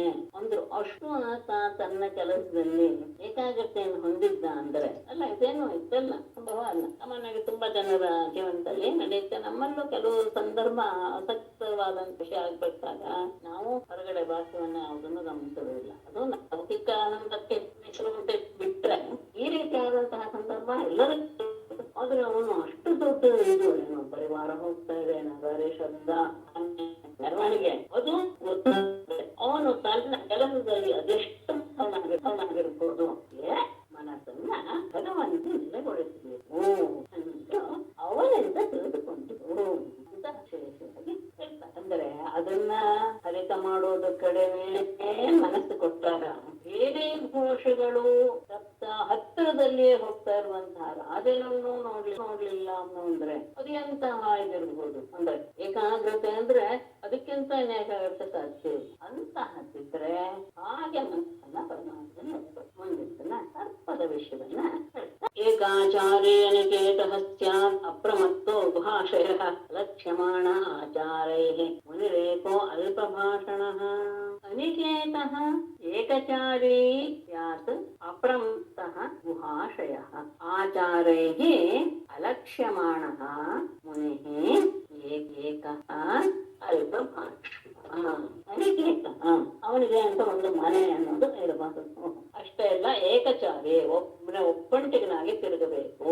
ಯೋಗಿ ಆದವನು ಹೀಗೆ ತಿರುಗಬೇಕು. ಏಕಚಾರಿ ಸ್ಯಾತ್ ಹೀಗಿರ್ಬೇಕು. ಅಷ್ಟೇ ಅಲ್ಲ, ಒಬ್ಬ ಅಂದ್ರೆ ಒಂದು ಮನೆ ಅನ್ನೋದನ್ನ ಕಟ್ಕೊಂಡಿರ್ಬಾರ್ದು, ಒಬ್ಬನೇ ತಿರುಗಾಡ್ಬೇಕು. ಅಷ್ಟೇ ಅಲ್ಲ, ಸದಾ ಅಪ್ರಮತ್ತ, ಯಾವಾಗ್ಲೂ ಜಾಗರೂಕನಾಗಿಯೇ ಇರಬೇಕು. ಆಶಯ ಒಬ್ಬಂಟಿನಾಗಿಯೇ ವಾಸ ಮಾಡಬೇಕು. ಮಾತ ಮಾಡೋದಿಲ್ಲ, ಹಾಗೆಯೇ ಇರಬೇಕು. ಮುನಿ ಜನ ಸಂಸರ್ಗವನ್ನ ತ್ಯಾಗ ಮಾಡಿಬಿಡ್ಬೇಕು. ಒಂಟಿಯಾಗಿ ಮನೆಯನ್ನು ಕಟ್ಟಿಕೊಂಡ್ರೆ ಓಡಾಡ್ತಾ ಇರಬೇಕು. ಅಪ್ರಮತ್ತನಾಗಿ ಅಂದ್ರೆ ಎಚ್ಚರವಾಗಿ ಇರಬೇಕು. ಮೈ ಮರೆಯೋದಲ್ಲ, ಮೈ ಮರೆಯದೆ ಗುಹೆಯಲ್ಲಿ ವಾಸ ಮಾಡತಕ್ಕದ್ದು. ಒಬ್ಬಂಟಿನಾಗಿ ವಾಸ ಮಾಡಬೇಕು ಗುಹೆಯಲ್ಲಿ. ಆಚಾರೈಹಿ ಅಲಕ್ಷ್ಯಮಾಣ, ತನ್ನ ವ್ಯವಹಾರಗಳಿಂದ ಅಲಕ್ಷ್ಯಮಾಣ, ಇನ್ನೊಬ್ಬರಿಗೆ ತಮ್ಮ ವಿಷಯದ ಅರಿವು ಆಗಬಾರದು. ಅಂದ್ರೆ ಎಲ್ಲಿವರು ಆಮೇಲೆ ಬಂದ ಹೇಳ್ತಾನೆ ವಿಷಯನ. ತನ್ನ ವ್ಯವಹಾರಗಳಿಂದ ಇನ್ನೊಬ್ಬರಿಗೆ ಈತನ ಸ್ವಭಾವ ಏನು ಎನ್ನುವಂಥದ್ದು ಯಾರಿಗೂ ಏನೂ ಗೊತ್ತಾಗಬಾರದು ಅಂತಹ ಮುನಿಗೆ ಮುನಿಯು ಏಕಃ ಅಸಹಾಯಕನಾಗಿ, ಅಂದ್ರೆ ಯಾರು ಇಲ್ಲದೆ ಅಂತ ಅಸಹಾಯಕನಾಗಿ ಅಂದ್ರೆ ಅಸಹಾಯನಾಗಿ, ಅಲ್ಪ ಭಾಷಣ, ಅದು ತುಂಬಾ ಮುಖ್ಯ. ಹೆಚ್ಚಿಗೆ ಮಾತಾಡಬಾರದು. ಮಾತು ಆಡ್ತಾ ಇದ್ದ ಹಾಗೆ ಪುಂಖಾನುಪುಂಖವಾಗಿ ಸುಳ್ಳುಗಳು ಹೊರಬರುತ್ತೆ ನಮ್ಮ ಬಾಯಿಂದ. ಹೆಚ್ಚೆಚ್ಚು ಮಾತಾಡ್ತಾ ಇರೋದ್ರಲ್ಲಿ ಗಮನಿಸಲಿ, ನಮ್ಮನ್ನ ನಾವೇ ಗಮನಿಸ್ಕೊಬಹುದು. ಹೆಚ್ಚೆಚ್ಚು ಮಾತಾಡಕ್ ತೊಡಗಿದ್ದೀವಿ ನಾವು ಅಂದ್ರೆ ನಮ್ಮ ಬಾಯಿಂದ ಸುಳ್ಳುಗಳ ತಲೆಮಾಲೆ ಹೊರಗೆ ಬರ್ತಾ ಇರುತ್ತೆ ಅಂತ ಅರ್ಥ. ಅದಕ್ಕೆ ಹೇಳ್ತಾರೆ ಮಿತಭಾಷೆ ಆಗಿರಬೇಕು. ಇದು ರಘುವಂಶದಲ್ಲಿ ಕಾಳಿದಾಸ ರಘುವಂಶದವ್ರನ್ನ ಹೇಳ್ತಾನೆ, ಸತ್ಯಾಯ ಮಿತಭಾಷಣ. ಸತ್ಯವನ್ನೇ ಆಡ್ಬೇಕು ಅಂತ. ಅದರಿಂದಲೇ ಅವರು ಮಿತಭಾಷೆಗಳಾಗಿರ್ಬೇಕು. ಯಾಕೆ ಅಂದ್ರೆ ಸತ್ಯ ಒಂದೇ ಆಗಿರುತ್ತೆ, ಸುಳ್ಳು ಅನೇಕ ಆಗಿರುತ್ತೆ. ಹಾಗಾಗಿ ಅವರು ಮಿತಭಾಷಿಗಳಾಗಿದ್ರು ಮುನಿಯು ಸಹ ಯಾರ ಸಹಾಯವನ್ನು ತಗೊಳ್ಳದ ಹಾಗಲ್ಲ, ಮಿತಭಾಷಿಯಾಗಿ ಮುನಿಯು ಇರಬೇಕು. ಇದು ಹೇಗೆ ಅಲ್ಲಿಂದ ಕಲಿತೆ ನಾನು ಅಂದ್ರೆ ಸರ್ಪದಿಂದ ಕಲಿತೆ. ಗೃಹಾರಂಭೋ ದುಃಖಾಯ ವಿಫಲಶ್ಚ ಅಧ್ರುವಾತ್ಮನಃ ಸರ್ಪಃ ಪರಕೃತಂ ವೇಶ್ಮ ಪ್ರವಿಶ್ಯ ಸುಖಂ ಏಧತೆ. ಗೃಹಾರಂಭಃ ಅಧ್ರುವಾತ್ಮನಃ ವಿಫಲಃ ಸಹ ಪರಕೃತಂ ವೇಶ್ಮ ಪ್ರವಿಶ್ಯ ಸುಖಂ ಏಧತೆ. ಗೃಹಾರಂಭ ಮನೆಯ ನಿರ್ಮಾಣ ಎನ್ನುವುದು ಇದೆಯಲ್ಲ, ಅದು ಅಧ್ರುವಾತ್ಮನ ಈ ದೇಹವೇ ಅಶ್ವರ ಅನ್ನೋದು ಗೊತ್ತಿರುವಂತಹ ವ್ಯಕ್ತಿಗೆ ಅತಿ ದುಃಖಾಯ ಅತ್ಯಂತ ದುಃಖವನ್ನು ಉಂಟು ಮಾಡುವಂಥದ್ದು ವಿಫಲಶ, ಅದು ವ್ಯರ್ಥವೂ ಸಹ. ಇದು ನನಗೆ ಸತ್ಯದಿಂದ ಗೊತ್ತಿರುವಂಥದ್ದು. ಈ ದೇಹ ಒಂದು ದಿವಸ ನಾಶವಾಗುತ್ತೆ ಅನ್ನುವಾಗ ಮನೆ ನಿರ್ಮಾಣ ಮಾಡೋದು ಅನ್ನೋದಿದೆಯಲ್ಲ, ಅದು ಅತ್ಯಂತ ಕ್ಲೇಶಕರ ಮತ್ತು ವಿಫಲವು. ಹೇಗೆ ಸರ್ಪವು ಪರಕೃತಂ ವೇಶ್ಮ, ಇನ್ನೊಬ್ಬರು ಕಟ್ಟಿದ ಮನೆಯಲ್ಲಿ ವೇರ್ವಗಳೆಲ್ಲ ಕಟ್ಟಿರುತ್ತೆ ಹುತ್ತವನ್ನ, ಅಲ್ಲೇ ಅಲ್ಲಿ ಪ್ರವೇಶ ಮಾಡಿ ಸುಖಂ ಏತತೆ, ಸುಖವಾಗಿ ವಾಸ ಮಾಡುತ್ತೆ. ಅದು ಯಾವತ್ತೂ ಮನೆ ಕಟ್ಕೊಳ್ಳಲ್ಲ, ಅದು ಇನ್ನೊಬ್ಬರು ಕಟ್ಟಿರುವಂತಹ ಮನೆಯನ್ನ ಪ್ರವೇಶ ಮಾಡಿ ಆನಂದವಾಗಿ ಇರುತ್ತೆ. ಇದನ್ನ ನಾನು ಸರ್ಪದಿಂದ ನೋಡಿ ತಿಳಿದುಕೊಂಡೆ. ಯಾಕೆ ಅಂದ್ರೆ ಹೋಗ್ಲಿ, ದೇಹ ಸ್ಥಿರವಾಗಿರುತ್ತೆ ಅಂದ್ರೆ ಆಯ್ತು, ಕಷ್ಟಪಟ್ಟು ಮನೆಯನ್ನ ಕಟ್ಟೋಣ. ಈ ದೇಹವೇ ಆತ್ಮನ ಮನೆಯಾದಂತಹ ಈ ದೇಹವೇ ಬಿದ್ದು ಹೋಗುತ್ತೆ ಅಂತ ಆದಾಗ ಅದಕ್ಕೋಸ್ಕರ ನಾವು ಬಹಳ ಕಷ್ಟಪಟ್ಟು ಮನೆ ಕಟ್ಟೋದಾಗ್ಲಿ ಎಣ್ಣೆ ಉಂಟು ಮಾಡುತ್ತೆ, ಅಷ್ಟೇ ಅಲ್ಲ ವ್ಯರ್ಥವೂ ಹೌದು. ಇದು ನಾನು ಸರ್ಪದಿಂದ ತಿಳಿದುಕೊಂಡಂತಹ ವಿಷಯ. ಅದು ಇನ್ನೊಬ್ಬರು ಕಟ್ಟಿದ ಮನೆಯನ್ನ ಹುತ್ತವನ್ನು ಸೇರಿ ಸುಖವಾಗಿರುತ್ತಲ್ವೇ ಅಂತ ಸರ್ಪದ ವಿಷಯ. ಈಗ ಜೇಡರ ಹುಳುವಿನ ವಿಷಯವನ್ನ ತಗೊಂಡು ಹೇಳ್ತಾರೆ. ಅದು ಹೇಗೆ ವ್ಯವಹಾರ ಮಾಡುತ್ತೆ ಅನ್ನೋದನ್ನ ತುಂಬಾ ಚೆನ್ನಾಗಿ ಇದರಲ್ಲಿ ತಗೊಂಡಿದ್ದಾರೆ. ಇಲ್ಲಿ ಸ್ವಲ್ಪ ಪರಮಾತ್ಮನನ್ನ ಶಿವನ್ನ ಜೇಡರ ಹುಳುವಿಗೆ ಹೋಲಿಸಿ ತಗೊಳ್ಳುವುದು ಒಂದು ವಿಶೇಷ. ಏಕೋ ನಾರಾಯಣೋ ದೇವಃ ಪೂರ್ವದೃಷ್ಟಂ ಸಮಾಯ ಸಂಹೃತ್ಯ ಕಾಲಕಲೆಯ ಕಲ್ಪಾಂತೆ ಇರಮೇಶ್ವರಃ. ಈಶ್ವರಃ ನಾರಾಯಣಃ ದೇವಃ ಏಕಃ ಸ್ವಮಾಯಯಾ ಪೂರ್ವದೃಷ್ಟಂ ಇದಂ ಕಲ್ಪಾಂತೆ ಕಾಲಕಲೆಯ ಸಂಹೃತ್ಯ. ನಿಲ್ಲುತ್ತೆ ತಂಬಲಿ. ಈಶ್ವರ ಒಡೆಯನಾದಂತಹ ನಾರಾಯಣ ದೇವ, ಪರಾಪುರುಷನಾದಂತಹ ನಾರಾಯಣನು ಏಕಃ, ಯಾರ ಸಹಾಯ ಇಲ್ಲ, ಯಾವ ಸಾಧನವೂ ಇಲ್ಲ. ಗಮನಿಸ್ಕೋಬೇಕು, ಏನೋ ಉಪಾದಾನ ಕಾರಣವೂ ಇಲ್ಲ, ನಿಮಿತ್ತ ಕಾರಣವೂ ಇಲ್ಲ ಅಂತ ನಾವು ಯಾವಾಗಲೂ ಹೇಳ್ತಿರ್ತೀವಲ್ಲ. ಇನ್ನೊಬ್ರು ಸಹಾಯ ಮಾಡಕ್ಕೆ ವ್ಯಕ್ತಿಯೂ ಇಲ್ಲ, ಸಾಮಗ್ರಿಯೂ ಇಲ್ಲ, ಏನೂ ಇಲ್ಲದೆ ಏಕಃ ಒಬ್ಬನಾಗಿ ಇತ್ತು ಸಹ ಸ್ವಮಾಯಯ ತನ್ನ ಮಾಯಾಶಕ್ತಿಯಿಂದಲೇ ಪೂರ್ವಸೃಷ್ಟಂ ಹಿಂದೆ ಈ ಜಗತ್ತನ್ನ ಸೃಷ್ಟಿ ಮಾಡಿದ ಇದಂ ಈ ಜಗತ್ತನ್ನ ಕಲ್ಪಾಂತೆ ಕಾಲವೆಲ್ಲ ಮುಗಿದ ಮೇಲೆ ಪ್ರಳಯ ಕಾಲದ ಸಂದರ್ಭದಲ್ಲಿ ಕಾಲಕಲೆಯ ಕಾಲದ ಶಕ್ತಿಯಿಂದ ಸಂಹೃತ್ಯ ಅದನ್ನ ನಾಶ ಮಾಡಿದ ಮೇಲೆ ಏಕ ಏವ ಅದ್ವಿತೀಯೋ ಭೂತ್ ಆತ್ಮಾಧಾರೋ ಅಖಿಲಾಶ್ರಯ ಕಾಲೇನಾತ್ಮಾನುಭಾವೇನ ಸಾಮ್ಯಂ ನೇತಾಸು ಶಕ್ತಿಷು ತತ್ವಾದಿಷು ಆದಿಪುರುಷಃ ಪ್ರಧಾನ ಪುರುಷೇಶ್ವರಃ. ಇದೆಲ್ಲ ನಾಶ ಮಾಡಿದ್ಮೇಲೂ ಇರೋನೇನು ಒಬ್ನೇ. ಮೊದಲು ಒಬ್ನೇ ಇದ್ದ, ತನ್ನ ಮಾಯೆಯಿಂದಲೇ ಮಾಯಾಶಕ್ತಿಯಿಂದಲೇ ಈ ಜಗತ್ತನ್ನೆಲ್ಲ ಸೃಷ್ಟಿ ಮಾಡಿದಂತಹ ಈ ಜಗತ್ತನ್ನ ಪ್ರಳಯ ಕಾಲ ಬಂದ ತಕ್ಷಣ ತನ್ನ ಕಾಲಶಕ್ತಿಯಿಂದಲೇ, ತನ್ನ ಅಂಶವಾದ ಕಾಲಶಕ್ತಿಯಿಂದಲೇ ಅದನ್ನು ಅಂಶ ಮಾಡಿ ಏಕಃ ಅದ್ವಿತೀಯಃ ಏವ ಅಭೂತ್ ಆತ್ಮಾನುಭಾವೇನ ಕಾಲೇನ ತತ್ವಾದಿಷು ಶಕ್ತಿಷು ಸಾಮ್ಯಂ ನೇತಾಸು ಪ್ರಧಾನ ಪುರುಷೇಶ್ವರಃ ಅಖಿಲಾಶ್ರಯಃ ಆದಿಪುರುಷಃ ಆತ್ಮಾಧಾರಃ. ಮತ್ತೆ ಮುಂದೆ ಏಕಃ ಅದ್ವಿತೀಯಃ ಏವ ಅಭೂತ್. ಎಲ್ಲ ನಾಶ ಆದ್ಮೇಲೆ ಏನಿದ್ದ ಅವನೊಬ್ಬನೇ ನಾಶ ಮಾಡಿದ ಮೇಲೆ ಏಕಃ ಅದ್ವಿತೀಯ ಏವ ಒಬ್ಬನೇ ಅದ್ವಿತೀಯನಾಗಿ ಇದ್ದ. ಅದ್ವಿತೀಯ ಶಬ್ದಕ್ಕೆ ಏಕ ಏವ ಅದ್ವಿತೀಯ ಇದಿದೆ, ಏಕಮೇವ ಅದ್ವಿತೀಯ ಬ್ರಹ್ಮ ಇದ್ದ. ಮೂರು ತಗೊಂಡಿದ್ದಾರೆ, ಸಜಾತೀಯ ಜಾತೀಯ ಭೇದ, ಎಲ್ಲೂ ಯಾವುದಿಲ್ಲ ಎನ್ನುವುದು ಶೂನ್ಯ. ಅದೇನೆ ಏಕಮೇವ ಅದ್ವಿತೀಯ ಎನ್ನುವ ಮೂರು. ಅವನ ಹಾಗೇ ಉಳಿದುಕೊಂಡ ಆತ್ಮಾನುಭಾವೇನ ಕಾಲೇನ ಆತನ ಮಹಿಮೆಯೇ ಆದಂತಹ ಕಾಲನಿಂದ ತತ್ವಾದಿಷು ತತ್ವವೇ ಮೊದಲಾದಂತಹ ತತ್ವರಜ ತಮೋ ಗುಣಗಳೆಂಬ ಶಕ್ತಿಷು ಶಕ್ತಿಗಳಲ್ಲಿ ಸಾಮ್ಯಂ ನೀತೋ, ಅವುಗಳಲ್ಲೂ ಸಹ ಸಾಮ್ಯವನ್ನು ಹೊಂದಬೇಕು. ಕಾಲದ ಪ್ರಭಾವ ಅದು ಸಹ ಯಾವಾಗ ಇದನ್ನೆಲ್ಲ ಸೃಷ್ಟಿ ಮಾಡುವಾಗ ಇದನ್ನು ಮೂರನ್ನು ಬಳಸ್ಕೊಂಡಿದ್ನು. ಆಮೇಲೆ ಈ ಮೂರು ಗುಣಗಳನ್ನು ಸಹ ಸಾಮ್ಯಾವಸ್ಥೆಗೆ ತಂದುಬಿಟ್ಟು, ನಂತರ ಯಾವುದು ಹೆಚ್ಚಲ್ಲ ಯಾವುದು ಕಡಿಮೆ ಇಲ್ಲ. ಯಾವಾಗ ಗುಣಗಳ ಬದಲಾವಣೆ ಆಗ್ತಾ ಇದ್ದ ಹಾಗೆ ಸೃಷ್ಟಿ ಕಾರಣ ಆಗುತ್ತೆ. ಅವಾಗ ಗುಣಗಳು ಯಾವಾಗ ಒಂದೇ ಅವಸ್ಥೆಗೆ ಬಂದು ಬಿಡುತ್ತೋ ಆವಾಗ ಏನಾಗುತ್ತೆ, ಪ್ರಳಯ ಅನ್ನೋದು. ಆ ಗುಣ ಸಾಮ್ಯ ಎನ್ನುವುದಕ್ಕೆ ಯಾವುದು ಪ್ರಧಾನ? ಪ್ರಕೃತಿ. ಹಾಗಾಗಿ ಸಾಮ್ಯಂ ನಿಕ್ತಾಸೋ ಪ್ರಧಾನ ಪುರುಷೇಶ್ವರ. ಆ ಗುಣ ಸಾಮ್ಯ ಎನ್ನುವುದಕ್ಕೆ ಅಂದ್ರೆ ಪ್ರಕೃತಿ, ಅದೇ ಉಪಾಧಿಯಾಗಿದೆ. ಅದಕ್ಕೆ ಏನಾಗಿದೆ? ಪುರುಷ ಬೇಕು, ಆ ಜೀವ. ಇವೆರಡಕ್ಕೂ ಸಹ ಈಶ್ವರ ಒಡೆಯನ್ನ. ಅಂದ್ರೆ ಗುಣ ಸಾಮ್ಯ ಎನ್ನುವಂತಹ ಪ್ರಧಾನ ಅಂದ್ರೆ ಪ್ರಧಾನವೇ ಉಪಾಧಿ ಮುಂದಿನ ಸೃಷ್ಟಿಗಲ್ಲ, ಮೊದಲಿನ ಸೃಷ್ಟಿಗೆ. ಆಮೇಲೆ ಅದಕ್ಕೆ ಪುರುಷ ಜೀವ, ಅದಕ್ಕೆ ಎರಡಕ್ಕೂ ಸಹ ಯಾರೋ ಒಡೆಯ ಇವನು ಈಶ್ವರನಿಗೆ.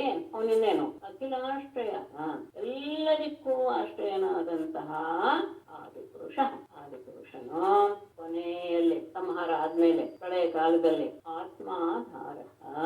ಇನ್ನೊಂದು ಆಶ್ರಯ ಅವನಿಗೇನು ಇಲ್ಲ. ಒಂದು ಮಾತಿದೆ ವೇದದಲ್ಲಿ, ಪ್ರೇಮ ಹಿಂದೆ ಪ್ರತಿಷ್ಠಿತ, ತನ್ನಲ್ಲಿ ತಾನು ನೆಲೆಗ. ಅದು ಯಾವುದೋ ಆಧಾರ ಇಲ್ಲ, ಯಾವುದರಲ್ಲಿ ಇಲ್ಲ, ತನ್ನಲ್ಲಿ ತಾನೇ ತನಗೆ ತಾನೇ ಆಧಾರನಾಗಿ ಇಲ್ಲ. ಯಾವಾಗ ಕಲ್ಪಾಂತದಲ್ಲಿ ಕಾಲಶಕ್ತಿಯಿಂದ ಸಂಹಾರ ಮಾಡಿದ ಮೇಲೆ ಏಕಮೇವ ಅದ್ವಿತೀಯನಾಗಿ ಇದ್ದ, ಆಗ ಆತನ ಮಹಿಮೆಯಾದಂತಹ ಕಾಲದಿಂದ ಏನಾಯ್ತು, ಸತ್ವರಜ ಸ್ತಮೋಗುಣಗಳೆಂಬ ಶಕ್ತಿಗಳು ಒಂದೇ ಸಾಮ್ಯವನ್ನು ಹೊಂದಿಬಿಟ್ಟು ಯಾವುದಲ್ಲೂ ಹೆಚ್ಚಿಲ್ಲ, ಯಾವುದಲ್ಲೂ ಕಡಿಮೆ ಇಲ್ಲ ಅಂದಾಗ ಏನಾಯ್ತು, ಸೃಷ್ಟಿ ಇಲ್ಲ ಅಂತ. ಸರಿ, ಅದಕ್ಕೆ ಯಾವುದು ಇದು ಮೂಲ? ಪ್ರಧಾನ ಅಂದ್ರೆ ಪ್ರಕೃತಿ.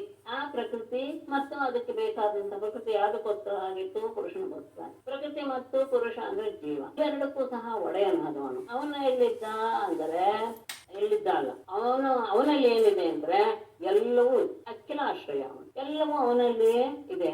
ಮತ್ತೆ ಅವನೇ ಆದಿಪುರುಷ ಅಂತವನು ಅಂತಲೇ ಆತ್ಮಾಧಾರತಿ. ಆಗ ಅವನು ಹೇಗಿದ್ದಾನೆ? ಪರಾವರಾಣಾಂ ಪರಮಃ ಆಸ್ತೆ ಕೈವಲ್ಯ ಸಂಹಿತಃ ಕೇವಲ ಅನುಭವಾನಂದ ಸಂದೋಹೋ ನಿರುಪಾಧಿಕಃ. ಪರಾವರಾಣ ಪರಮಃ ಕೈವಲ್ಯ ಸಂಹಿತಃ ಆಸ್ತೆ ಕೇವಲ ಅನುಭವಾನಂದ ಸಂತೋಷ. ಒಬ್ಬನೇ ಅವನು ಏನು ಇಲ್ಲದೆ ಇರುವಂತಹವನು, ಅವನೆಲ್ಲ ಪ್ರತಿಯೊಂದು ಪರಿ ಕಾಣಿಸ್ತಾ ಇದೆ. ಪರಾಮರಾಣಾಂ ಪರಮಃ. ಪರ ಅಂತ ಹೇಳಿದ್ರೆ ಬ್ರಹ್ಮಾದಿಗಳು ಅಂದ್ರೆ ಇವನ ಆದ್ಮೇಲೆ ಬಂದರು. ಆಮೇಲೆ ಅವರರು ಅಂತ ಹೇಳಿದರೆ ಏನು ಕೈವಲ್ಯ ಸ್ಥಿತಿಯನ್ನು ಹೊಂದಿದಂತಹ ಅಂದ್ರೆ ಮುಕ್ತರಾದಂತಹ ಜೀವರಿಗೂ ಸಹ ಕೈವಲ್ಯ ಸಂಹಿತ ಪರಮಃ ಕೈವಲ್ಯ ಸಂಹಿತ. ಪರರೆನಿಸಿದಂತಹ ಬ್ರಹ್ಮಾದಿಗಳಿಗೂ ಅವರರೆನಿಸಿದಂತಹ ಮುಕ್ತ ಜೀವಿಗಳಿಗೂ ಸಹ ಇವನು ಕೈವಲ್ಯ ಸಂಹಿತ ಕೈವಲ್ಯ ಅಂತ ಅನಿಸಿಕೊಂಡಿದ್ದಾನೆ. ಕೇವಲ ಅಂದ್ರೆ ಏನು ವಿಷಯವಿಲ್ಲದೆ ಇರುವಂತದ್ದು ಅಂತಹ ಮೋಕ್ಷ ಶಬ್ದವನ್ನ ಹೇಳ್ತಾರೆ ಕೈವಲ್ಯ. ಅಂದ್ರೆ ಯಾರು ಬ್ರಹ್ಮಾದಿಗಳು ಅವರನ್ನು ಬಿಟ್ಟು ಉಳಿದ ಯಾರು ಮುಕ್ತವರಾದ ಜೀವಿಗಳಿದಾರೋ ಅವರೆಲ್ಲರಿಗೂ ಸಹ ಇವನು ಕೈವಲ್ಯಕ್ಕೆ ಮೋಕ್ಷ ಶಬ್ದವನ್ನ ಕೊಡುವಂತಹ ಪರಮಾತ್ಮ. ಯಾಕೆ ಅಂದ್ರೆ ಅವನೇನು ನಿರುಪಾಧಿಕ, ಕೇವಲ ಅನುಭವ ಆನಂದ ಸಂತೋಷ. ಯಾವ ಉಪಾಧಿಯೂ ಇಲ್ಲ ಅವನಿಗೆ, ಸರ್ವ ಉಪಾಧಿಗಳಿಂದಲೂ ರಹಿತನಾದ ಕೇವಲ ಅನುಭವ ಆನಂದ ಸಂತೋಷ. ಕೇವಲ ಅಂದ್ರೆ ನಿರ್ವಿಷಯವಾದ ಅನುಭವಿಸುವ ಆನಂದ, ಏನೂ ಇಲ್ಲದೆ ನಿರ್ವಿಷಯವಾಗಿ ಅನುಭವ. ಆ ಅನುಭವದ ಆನಂದದ ಸಂತೋಷ ಅಂದ್ರೆ ಸಮೂಹವೇ ಆಗಿಬಿಟ್ಟಿದೆ. ಅಂದ್ರೆ ಪರಮಾನಂದದ ಒಂದು ಏನು ಪರಮಾನಂದ ಘನ ಅಂತ ಏನ್ ಹೇಳ್ತೀವೋ ಅದು. ಅಂತಹ ವಿಷಯವೇ ಇಲ್ಲದೆ ಆನಂದದ ಸಮೂಹಗಳೇ ಅವನಾಗಿದ್ದಾನೆ. ಯಾಕೆ? ಅವನು ರಹಿತನಾಗಿದ್ದಾನೆ. ಹಾಗಾಗಿ ಆ ಪರಮಾತ್ಮ ಕೇವಲಾತ್ಮಾನುಭಾವೇನ ಸ್ವಮಾಯಾಂ ತ್ರಿಗುಣಾತ್ಮಿಕಾಂ ಸಂಕ್ಷೋಭಯನ್ ಸೃಜತ್ಯಾದೌ ತಯಾ ಸೂತ್ರಂ ಅರಿಂದಮಾಂ. ತ್ರಿಗುಣಾತ್ಮಿಕಾಂ ಸ್ವಮಾಯಾಂ ಕೇವಲ ಆತ್ಮಾನುಭಾವೇನ ಸಂಕ್ಷೋಭಯನ್ ಅರಿಂದಮ ತಯಾ ಆದೌ ಸೂತ್ರಂ ಸೃಜತಿ. ತ್ರಿಗುಣಾತ್ಮಿಕಾಂ ತಮೋ ಗುಣಾತ್ಮಕವಾದಂತಹ ಈ ಮೂರು ಗಣಗಳ ಸ್ವರೂಪವಾದಂತಹ ಸ್ವಮಾಯಾಂ ತನ್ನ ಮಾಯೆಯನ್ನ ಕೇವಲ ಆತ್ಮಾನುಭಾವೇನ ಕೇವಲ ತನ್ನ ಶಕ್ತಿಯಾದಂತಹ ಕಾಲದಿಂದಲೇ, ಅವನ ಶಕ್ತಿಯೇ ಅದು, ಕಾಲದಿಂದಲೇ ಸಂಕ್ಷೋಭೆಯನ್ನ, ಅದರಲ್ಲಿ ಕ್ಷೋಭೆಯನ್ನ ಉಂಟು ಮಾಡಿ ತಯಾ ಆ ಸೂತ್ರಂ ಸೃಜತಿ, ಮೊದಲು ಆ ಮಹತ್ತತ್ವ ಎನ್ನುವಂತಹ ಸೂತ್ರವನ್ನ ಅವನ ಕೃಷ್ಣೆ ಕೇವಲ ತನ್ನದೇ ಶಕ್ತಿಯಾದಂತಹ ಕಾಲದಿಂದ ಆ ಮೂರು ಗುಣಗಳ ರೂಪವಾದಂತಹ ತನ್ನ ಮಾಯೆಯಲ್ಲಿ ಕ್ಷೋಭೆಯನ್ನು ಉಂಟು ಮಾಡಿ ಆ ಮಾಯೆಯಿಂದಲೇ ರಾಜನೇ ಮೊದಲು ಮಹತ್ತತ್ವ ಎನ್ನುವಂತಹ ಸೂತ್ರವನ್ನ, ಅಂದ್ರೆ ಎಲ್ಲದನ್ನು ಹಿಡಿದಿಟ್ಕೊಳ್ಳುವಂತಹ ಮಹತ್ತತ್ವವನ್ನ ಆತ ಮೊದಲು ಸೃಷ್ಟಿಸ್ತಾನೆ. ಯಾಕೆ ಅದನ್ನ ಸೂತ್ರ ಅಂತ ಕರೀತಾರೆ ಅನ್ನೋದಕ್ಕೆ ಮುಂದೆ ಜೇಡರ ಹುಳುವಿನ ಪ್ರಸ್ತಾಪ ಬಂದಾಗ ನಮಗೆ ಅದರ ಗೊತ್ತಾನೆ. ಎಲ್ಲವೂ ಸಹ ಆತನಲ್ಲಿಯೇ ಇರುವಂಥದ್ದು, ಅವನ ಅಧ್ಯಯನದಲ್ಲಿರುವಂತಹ ಕಾಲಶಕ್ತಿಗೆ ಅನುಗುಣವಾಗಿಯೇ ಎಲ್ಲವೂ ಸಹ ನಡೆಯೋದು. ಮೂರು ಗುಣಗಳಲ್ಲಿ ಶೋಭೆಯನ್ನು ಉಂಟು ಮಾಡ್ತಾನೆ. ಶೋಭೆಗೊಂಡ ತಕ್ಷಣ ಒಂದು ಕ್ರಿಯಾಶಕ್ತಿ ಎನ್ನುವುದು ಉಂಟಾಗುತ್ತೆ. ಅದೇನೆ ಪ್ರಧಾನವಾದ ಮಹತ್ತತ್ವ ಅಂತ ಅನ್ಸ್ಕೋದೆ. ಆ ಶಕ್ತಿಯನ್ನು ತಾಮಾಹು ತ್ರಿಗುಣವ್ಯಕ್ತಿಂ ಸೃಜಂತಿ ವಿಶ್ವತೋ ಮುಖಂ ಯಸ್ಮಿನ್ ಪ್ರೋತಮಿದಂ ವಿಶ್ವಂ ಯೇನ ಸಂತರತೆ ಪುಮಾನ್. ತ್ರಿಗುಣವ್ಯಕ್ತಿಂ ತಾಂ ವಿಶ್ವತೋ ಮುಖಂ ಸೃಜಂತಿ ಆಹುಃ ಯಸ್ಮಿನ್ ಇದಂ ವಿಶ್ವಂ ಪ್ರೋತಂ ಯೇನ ಪುಮಾನ್ ಸಂತರತೆ. ತ್ರಿಗುಣವ್ಯಕ್ತಿಂ ಆ ಗುಣತ್ರಯಗಳನ್ನ ಪ್ರಕಟಪಡಿಸುವ ಅಥವಾ ಗುಣತ್ರಯಗಳ ಕಾರ್ಯವಾದಂತಹ ತಾಂ ಅದನ್ನೇ, ಅಂದ್ರೆ ಆ ಕ್ರಿಯಾಶಕ್ತಿಯನ್ನೇ, ಸೂತ್ರವನ್ನೇ ವಿಶ್ವತೋಮುಖಂ ಎಲ್ಲ ರೀತಿಯಲ್ಲಿ ಸರ್ವತೋಮುಖವಾಗಿ ಸೃಜಂತೇನ್ ಸೃಷ್ಟಿಸುವಂಥದ್ದು ಅಂತ ಆಹೋ ಬಲ್ಲವರು ಹೇಳ್ತಾರೆ. ಗುಣತ್ರಯದ ಕಾರ್ಯವಾಗಿದ್ದು ಮಹತ್ತತ್ವ. ಆ ಮಹತ್ತತ್ವದಿಂದ ಉಂಟಾಗೋದೇನು? ಅಹಂಕಾರ. ಅದೇನೆ ಸರ್ವತೋಮುಖವಾದಂತಹ ಈ ವಿಶ್ವವನ್ನ ಸೃಷ್ಟಿಸುತ್ತೆ ಅಂತ ಸೃಜಂತಿಮ, ಅಂದ್ರೆ ಅದನ್ನೇ ಆ ಕ್ರಿಯಾಶಕ್ತಿಯನ್ನೇ ಬಲ್ಲವರು ಹೀಗೆ ಅಂತ ಹೇಳ್ತಾರೆ. ಹೇಗೆ? ಯಸ್ಮಿನ್ ಯಾವ ಆ ಮಹತ್ತತ್ವದಲ್ಲಿ ಇದಂ ವಿಶ್ವಂ ಈ ಪ್ರಪಂಚವು ಪ್ರೋತಂ ಒಂದರೊಳಗೊಂದು ಗೊತ್ತಾಗದೇ ಇರುವ ರೀತಿಯಲ್ಲಿ ಸೇರಿಕೊಂಡು ಬಿಟ್ಟಿದೆ. ಹಾಸು ಹೊಕ್ಕಾಗಿ ಎನ್ನುವುದು ಕಂಡುಬರುವಂತಹ ಶಬ್ದ. ಹಾಸು ಹೊಕ್ಕಾಗಿ ಅದು ಸೇರಿಕೊಂಡು ಬಿಟ್ಟಿದೆ. ಅದರಿಂದಲೇ ಏನ ಪುಮಾನ್ ಸಂಸಾರತೆ, ಯಾವ ಹಾಗೆ ಆಗಿದ್ದರಿಂದಲೇ ಈ ಜೀವ ಸಂಸಾರದ ಬಲೆಯಲ್ಲಿ ಸಿಕ್ಕಿ ಹಾಕಿಕೊಂಡು ಬಿಟ್ಟಿದ್ದಾನೆ. ಹೇಗೆ ದಾರದಲ್ಲಿ ಸಿಕ್ಕಾಕೊಡ್ತಾರೋ ಅದಕ್ಕೋಸ್ಕರ ಮಹತ್ತತ್ವವನ್ನು ಸೂತ್ರ ಅಂತ ತಗೊಂಡಿದ್ದಾರೆ. ಇದರಿಂದಲೇ ಮನುಷ್ಯ ಸಂಸಾರದ ಬಲೆಯಲ್ಲಿ ಅವನು ಸಿಕ್ಕಾಕೊಂಡು ಬಿಡ್ತಾನೆ. ಹೇಗೆ? ಯಥಾ ಊರ್ಣನಾಭಿಃ ಹೃದಯಾದೂರ್ಣಾಂ ದಂತತ್ಯವಕ್ರತಃ ತಯಾ ವಿಧತ್ಯ ಭೂಯಸ್ತಾಂ ವಿಧತಿ ಏವಂ ಮಹೇಶ್ವರಃ. ಈಗ ನೋಡಿ, ಪ್ರತಿಯೊಂದು ಹೇಗೆ ಪರಮಾತ್ಮನಿಗೆ ಅನ್ವಯವಾಗುತ್ತೆ. ಊರ್ಣನಾಭಿಯನ್ನು ಕೊಟ್ಟಿರೋದು ಅಂದ್ರೆ ಆ ಊರ್ಣನಾಭಿಃ ಹೃದಯಾತ್ ಊರ್ಣಾಂ ವಕ್ರತಃ ಸಂತತ್ಯ ತಯಾ ವಿಧತ್ಯ ಭೂಯಃ ತಾಂ ಗ್ರಸತಿ ಏವಂ ಮಹೇಶ. ಹೇಗೆ ಅಂದ್ರೆ ಇವನು ಮಾಡಿದ ಕೆಲಸ ಎಲ್ಲ ಒಂದು ಬೇರು ಹುಳು ಮಾಡಿದೆ. ಯಥಾ ಹೇಗೆ? ಊರ್ಣನಾಭಿಹೇ ಬೇಡರ ಹುಡುಗು ಹೃದಯಾತ್ ತನ್ನ ಮಧ್ಯಭಾಗದಿಂದ, ದೇಹದ ಮಧ್ಯಭಾಗ ಹೊಟ್ಟೆಯಿಂದ, ಹೃದಯ ಅಂದ್ರೆ ಮಧ್ಯಭಾಗ ಅಂತ, ಹೊಟ್ಟೆಯಿಂದ ಪೂರ್ಣಾಂ ಆ ದಾರವನ್ನ ವಕ್ರತಃ ಬಾಯಿಯಿಂದ ಸಂತತ್ಯ ಹೊರಗೆ ಹರಡಿ ತಯಾ ಅದರೊಳಗೆ ತಾನು ಇಟ್ಟುಕೊಂಡು ವಿಹೃತ್ಯ ವಿಹಾರ ಮಾಡಿ ಭೂಯಃ ಮತ್ತೆ ತಾಂ ಗ್ರಸತಿ ಅದನ್ನ ತನ್ನಲ್ಲಿ ತಾನೇ ಅದು ಅಡಗಿಸಿಕೊಂಡು ಬಿಡುತ್ತೆ. ಏವಂ ಮಹೇಶ. ಹೀಗೆ ಪರಮಾತ್ಮನೂ ಸಹ ವಿಶ್ವವನ್ನ ತನ್ನಿಂದಲೇ ಸೃಷ್ಟಿಸಿ ಹೊರಗಡೆ ತೋರಿಸ್ತಾನೆ. ಅದರಲ್ಲಿ ತಾನು ವಿಹಾರ ಮಾಡ್ತಾನೆ. ಆಮೇಲೆ ಅದನ್ನ ತನ್ನಲ್ಲಿ ಅಡಗಿಸಿಕೊಂಡು ಬಿಡುತ್ತಾನೆ. ಹೇಗೆ? ಜೇಡರ ಹುಳು ತನ್ನ ಹೊಟ್ಟೆಯಿಂದ ಹೊರಬಂದ ದಾರದಿಂದ ಆ ದಾರವನ್ನ ವಕ್ರತಃ ಸಂತತ್ತಿ ಬಾಯಿಯಿಂದ ಅದನ್ನ ಹೊರಗಡೆ ಎಲ್ಲ ಹರಡುವ ಹಾಗೆ ಮಾಡಿ ಅದರಲ್ಲಿ ಅದು ಆನಂದವಾಗಿ ಇಟ್ಕೊಂಡು ಒಂದಷ್ಟು ಓಡಾಡಿ ಓಡಾಡಿ ವಿಹಾರ ಮಾಡಿ ಮತ್ತೆ ಅದನ್ನ ತನ್ನಲ್ಲಿಯೇ ಅಡಗಿಸ್ಕೊಂಡು ಬಿಡುತ್ತೋ ಹಾಗೆಯೇ ಮಹೇಶ್ವರನು ಸಹ ಎಲ್ಲವನ್ನು ಸೃಷ್ಟಿ ಮಾಡ್ತಾನೆ, ಅದರಲ್ಲಿ ಇರ್ತಾನೆ, ಆಮೇಲೆ ತನ್ನನ್ನೇ ಅಡಗಿಸ್ಕೊಂಡು ಬಿಡ್ತಾನೆ ಅಂತ ಅದನ್ನ ಹೇಳಿ ವಿಶೇಷವಾಗಿ ಪೂರ್ಣನಾಭಿಗೆ ಹೋಲಿಸ್ತಾ ಇದ್ದಾರೆ ಪರಮಾತ್ಮನ ಎಲ್ಲ ಜೀವ. ಆದ ಮೇಲೆ ಹೇಗೆ ಪ್ರತಿಯೊಂದು ಸಹ ಯಾವುದರಿಂದ ಉಂಟಾಗುತ್ತೋ ಅದರ ಅದರಲ್ಲಿಯೇ ಅದು ಇದ್ದು ಅದರಲ್ಲಿಯೇ ನಾಶವಾಗುತ್ತೆ ಅನ್ನೋದು ನಾವು ಇಲ್ಲಿ ತಗೊಳ್ಬಹುದು. ಇಲ್ಲಿ ವಿಶೇಷವಾಗಿ ಹೇಳ್ತಾರೆ, ಏನ ವಾಯುವಾತ್ಮನ ಪ್ರಾಣರೂಪೇಣ ಜೀವ ಸಂಸರತಿ. ಅಂದ್ರೆ ಜೀವ ಯಾವುದರಿಂದ ಓಡಾಡ್ತಾನೆ ಅಂದ್ರೆ ಈ ರೀತಿಯಾದಂತಹ ಗುಣತ್ರಯಗಳ ಒಂದು ಸಾಮರ್ಥ್ಯದಿಂದಲೇ. ಹಾಗಾಗಿ ಆ ಭಗವಂತನನ್ನ ಆರಾಧಿಸ್ತಾ ಇರುವಂತಹ ವ್ಯಕ್ತಿಗಳಿಗೆ ಅವನ ಸ್ವರೂಪವೇ ಬಂದು ಬಿಡುತ್ತೆ ಅಂದ್ರೆ ಅದರಲ್ಲೇನು ಅಂತಹ ವಿಶೇಷವಿಲ್ಲ ಅಂತ ಭ್ರಮರದ ಉದಾಹರಣೆಯನ್ನು ಕೊಡ್ತಾರೆ. ಯತ್ರ ಯತ್ರ ಮನೋದೇಹಿ ಧಾರಯೇ ಸಕಲಂ ಧಿಯಾ ಸ್ನೇಹ ದ್ವೇಷ ಭಯಾದ್ವಾಪಿ ಯಾತಿ ತತ್ತಸ್ವರೂಪತಾ. ದೇಹಿ ಸಕಲಂ ಮನಃ ಧಿಯಾ ಯತ್ರ ಯತ್ರ ಧಾರಯೇತು ಸ್ನೇಹಾತ್ ದ್ವೇಷಾತ್ ಭಯಾತ್ ವಾ ಅಪಿ ತತ್ತಸ್ವರೂಪತಾಂ ಯಾತಿ. ದೇಹಿ ದೇಹದಲ್ಲಿರುವಂತಹ ಜೀವಿಯು ಸಕಲಂ ಮನಃ ತನ್ನ ಪರಿಪೂರ್ಣವಾದ ಮನಸ್ಸನ್ನ ಧಿಯ ಬುದ್ಧಿಪೂರ್ವಕವಾಗಿ ಎತ್ರ ಎತ್ರ ಧಾರಯೇತು ಯಾವ ಯಾವ ವಸ್ತುವಿನಲ್ಲಿ ದೃಢವಾಗಿ ನಿಲ್ಲಿಸ್ತಾನೋ ಗಮನಿಸ್ಕೋಬೇಕು. ಪೂರ್ಣವಾದ ಮನಸ್ಸನ್ನ ಬಹಳ ಉದ್ದೇಶಪೂರ್ವಕವಾಗಿ ಅಂದ್ರೆ ಇದನ್ನು ಹೀಗೆ ಮಾಡ್ಲೇಬೇಕು ಅನ್ನುವಂತಹ ಬುದ್ಧಿಪೂರ್ವಕವಾಗಿ ಯಾವ ಯಾವ ವಸ್ತುವಿನಲ್ಲಿ ತನ್ನ ಮನಸ್ಸನ್ನ ನೆಲೆಗೊಳಿಸ್ತಾನೋ ಅದು ಏನಾಗಿರ್ಬೋದು, ಮನಸ್ಸಿನಲ್ಲಿರುವ ಭಾವ ಸ್ನೇಹಾತ್ ದ್ವೇಷಾತ್ ಭಯಾತ್ವ ಅಪಿ. ಅದು ಸ್ನೇಹದಿಂದಲಾಗಿರ್ಬೋದು, ದ್ವೇಷದಿಂದಲಾಗಿರ್ಬೋದು, ಭಯದಿಂದಲೇ ಆಗಿರ್ಬೋದು. ಅದ ತತ್ಸತ್ ಸ್ವರೂಪತ ಯಾಗಿ ಆ ವಸ್ತುವಿನ ಸಾರೂಪ್ಯವೇ ಆ ಜೀವಿಗೆ ಮನಸ್ಸನ್ನ ಪರಿಪೂರ್ಣವಾಗಿ ಅದನ್ನ ದೃಢವಾಗಿ ತಂದಿಟ್ಟುಕೊಂಡು ಅಂದ್ರೆ ನಾನು ಇಲ್ಲೇ ಇರಬೇಕು ಎನ್ನುವಂತಹ ರೀತಿಯಲ್ಲಿ ಮನಸ್ಸನ್ನ ಎಲ್ಲೆಲ್ಲಿ ಯಾವ ವಸ್ತುವಿನಲ್ಲಿ ದೃಢವಾಗಿ ನಮ್ಮ ನೆಲೆಕೊಂಡು ಬಿಡುತ್ತೋ ಅದು ಯಾವುದೇ ಒಂದು ಕಾರಣ ಆಗಿರ್ಬೋದು, ಸ್ನೇಹವಾಗಿರ್ಬೋದು, ದ್ವೇಷವಾಗಿರ್ಬೋದು, ಹೆದರಿಕೆನೂ ಆಗಿರ್ಬೋದು. ಇದ್ದಾಗ ಆ ವ್ಯಕ್ತಿ ಏನಾಗ್ತಾನೆ ಅಂದ್ರೆ ಆ ಸ್ವರೂಪವನ್ನೇ ಪಡೆದು ಬಿಡ್ತಾನೆ.